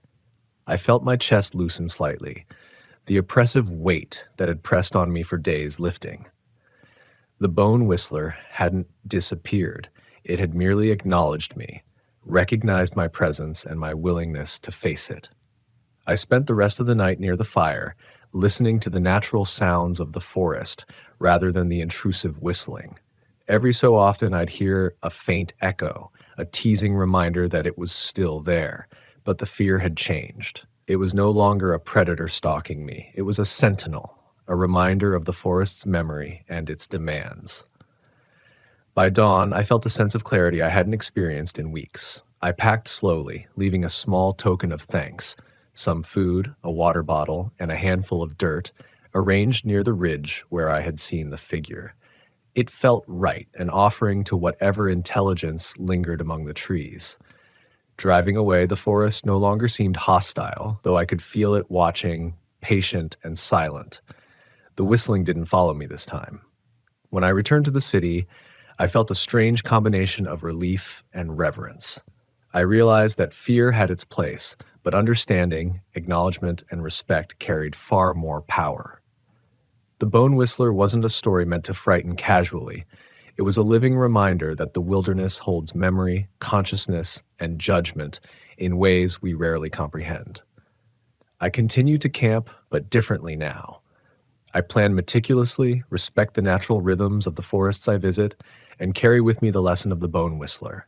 The wilderness is alive, it remembers, and sometimes it whispers. And if you're lucky, or perceptive enough, you might hear it not as a threat, but as a call to awareness, a haunting melody that asks you to move carefully, observe deeply, and honor what you cannot fully understand. Even now, months later, when I drive past the edges of the Alleghenies, I catch the faintest note in the wind, a memory of a tune that slipped through the pines like smoke. And I smile, because I know I was brave enough to listen, brave enough to face it, and brave enough to carry the lesson forward. The Bone Whistler will always be there, a tune from the hills, a reminder that the forest never forgets, and that sometimes to truly live, you must learn to hear what it has to say. After returning from the hills that second time, life resumed with a strange normalcy, though I carried the experience like a shadow at the edge of my vision. Days passed, and I went back to work, to friends, to the routines that used to define my world. But every quiet moment, every evening when the wind rattled the window or a bird's call carried a peculiar hollow resonance, I felt the subtle pull of the Alleghenies. The whistling never returned fully, not in the overt, menacing way of before, but in fleeting fragments, notes that seemed to drift through the edges of perception when I was alone, teasing my mind like a half-remembered dream. One afternoon, a month after my return, I decided to revisit the Alleghenies again, but not to confront the Bone Whistler directly. I drove to a nearby overlook, a place where the hills stretched into the distance like folds of green silk. Standing there, the wind cutting across my face, I realized I could almost feel the presence of the forest itself, as if it had a pulse, a rhythm synced to something far older than any human memory. The memory of the whistling came back, vivid and precise, a melody that seemed to weave through the treetops, and I understood that it wasn't simply a haunting, it was a language, a message in the cadence of bone and wind. I began to study it, to track the patterns, recording the subtle harmonics of leaves, wind, and distant animal calls, trying to map the cadence that had once unnerved me so completely. Nights alone, whether at home or on short trips to less remote woods, I would hear fragments of it, and in a strange way, it became grounding rather than terrifying. The Bone Whistler's tune was no longer a predator stalking me. It was a reminder to remain aware, to respect the edges where human curiosity meets something older, something elemental. I realized that my fear had shifted. It was tempered by understanding, by the knowledge that the forest was alive with its own consciousness, indifferent but present. There were nights, however, when the tune came closer, almost imperceptibly, carried on the wind that sneaked through the gaps in my window. On those nights, I felt its gaze, the same weight I had felt in the Alleghenies, pressing not with malice but with expectation. I would step outside, look at the trees swaying in the moonlight, and whisper a quiet acknowledgement. I see you. I know you. And just as before, the forest would exhale, a subtle shift in the air, a movement of shadows that reassured me. These moments taught me patience, vigilance, and humility, and they reshaped my understanding of solitude in the wilderness. Eventually, I returned to the Alleghenies one last time, prepared not for fear, but for communion. I parked the RV near the original clearing, now fully aware of the patterns, the markers, and the subtle indicators of the bone whistler's presence. That night, the tune rose again, winding through the trees like smoke curling around the firelight. I didn't run, didn't panic. I sat, listening, letting the melody wrap around me. I placed offerings carefully around the clearing, food, water, a few small stones collected from the ridge, and I spoke aloud, clearly and deliberately. I respect you. I honor your presence. I will remember this place, and I will leave it as it is meant to be. The whistling slowed, faltered, and then dissipated into the night, leaving only the natural sounds of the forest, the rustle of leaves, the sigh of wind through pines, the distant call of a night bird. For the first time, I felt a release, a sense of understanding, and an intimacy with the wilderness that had once terrified me. The bone whistler wasn't gone, but it had acknowledged me, and in that acknowledgement was a quiet, profound peace. I realized that the hills carry memory, that the forest remembers those who pass through, and that to move through such places without awareness is to risk being remembered in ways you cannot control. Driving home at dawn, the forest behind me bathed in the soft gold of first light. I felt lighter than I had in months. I carried with me a respect and a reverence I had never known, a knowledge that fear is often a messenger, and that listening, truly listening, is how you honor both life and the wild. The whistling would always be there, a subtle melody in the memory of wind and trees, but it was no longer a threat. It was a guide, a haunting refrain reminding me of the limits of human perception and the vast, patient consciousness of the natural world. I often tell friends who venture into the Alleghenies or any remote forest to tread carefully, to leave offerings, to acknowledge the land and its hidden voices. The bone whistler may not appear to everyone, but the lessons it embodies, awareness, humility, respect, are universal. And sometimes, when the night is still and the wind shifts just so, I hear that faint tune, rising and falling, carrying across the hills like a breath from the past.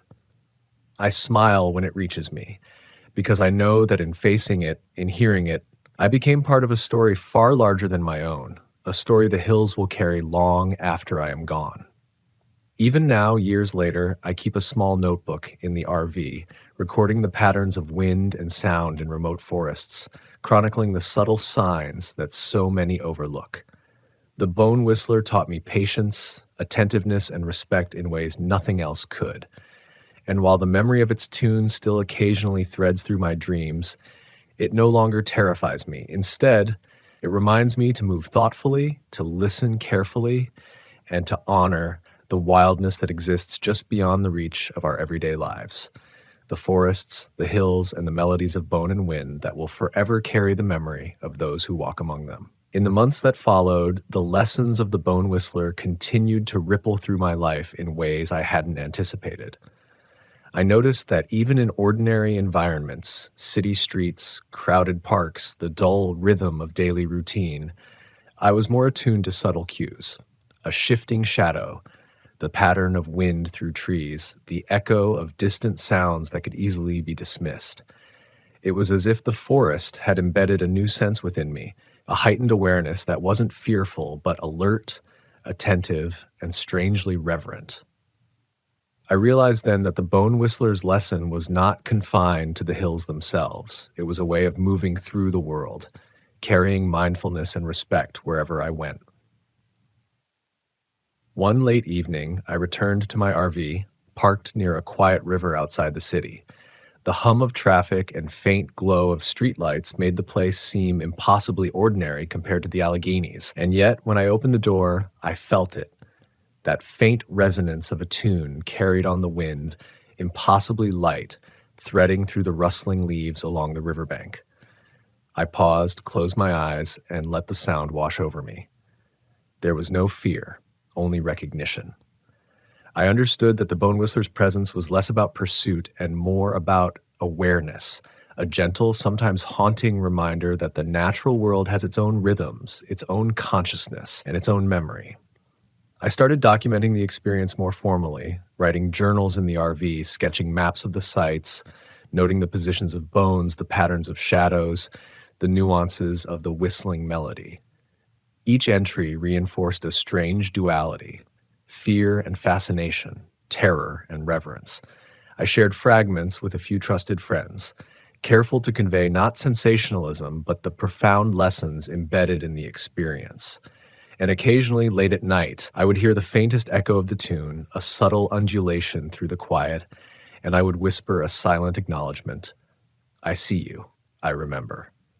The wind would shift, the forest would stir somewhere in the distance, and I felt a quiet communion with a presence I could never fully name or claim. Eventually, I ventured back to the Alleghenies one more time, not to confront, but to honor.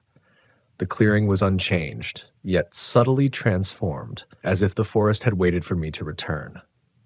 I lit a fire and placed small offerings near the ridge, the same ritual I had followed before, and then stepped back. The whistling began again, low and deliberate, threading through the pines. I stood perfectly still, breathing with the forest, and the melody rose, fell, and finally tapered into silence, leaving only the natural chorus of wind, leaves, and distant wildlife. I felt a profound peace, a sense that I had been welcomed into a small corner of the forest's consciousness, if only briefly, and that my acknowledgement had been received. As I drove away, dawn spreading gold across the hills, I realized that fear had its place, but understanding, respect, and mindfulness carried a weight far greater. The bone whistler would remain in the Alleghenies, weaving through the trees, marking memory, carrying its tune for those who were willing to listen. And I, in my RV, with journals, maps, and stories, would carry that melody with me, a quiet refrain threading through every future journey into the wilderness. Now, years later, whenever I tell the story, I emphasize the lessons, the respect, and the attentiveness required to move safely through the wild. The bone whistler is no longer a source of terror for me. It is a teacher, a haunting guide, a tune from the hills that reminds me that the forest, the mountains, and the wild are alive, patient, and eternally observant. And sometimes when I am alone, when the wind carries a peculiar cadence through the trees, I hear it, the faint, hollow whistling, and I smile knowing that I am remembered, acknowledged, and invited to continue moving thoughtfully through a world far larger and more mysterious than I could ever have imagined.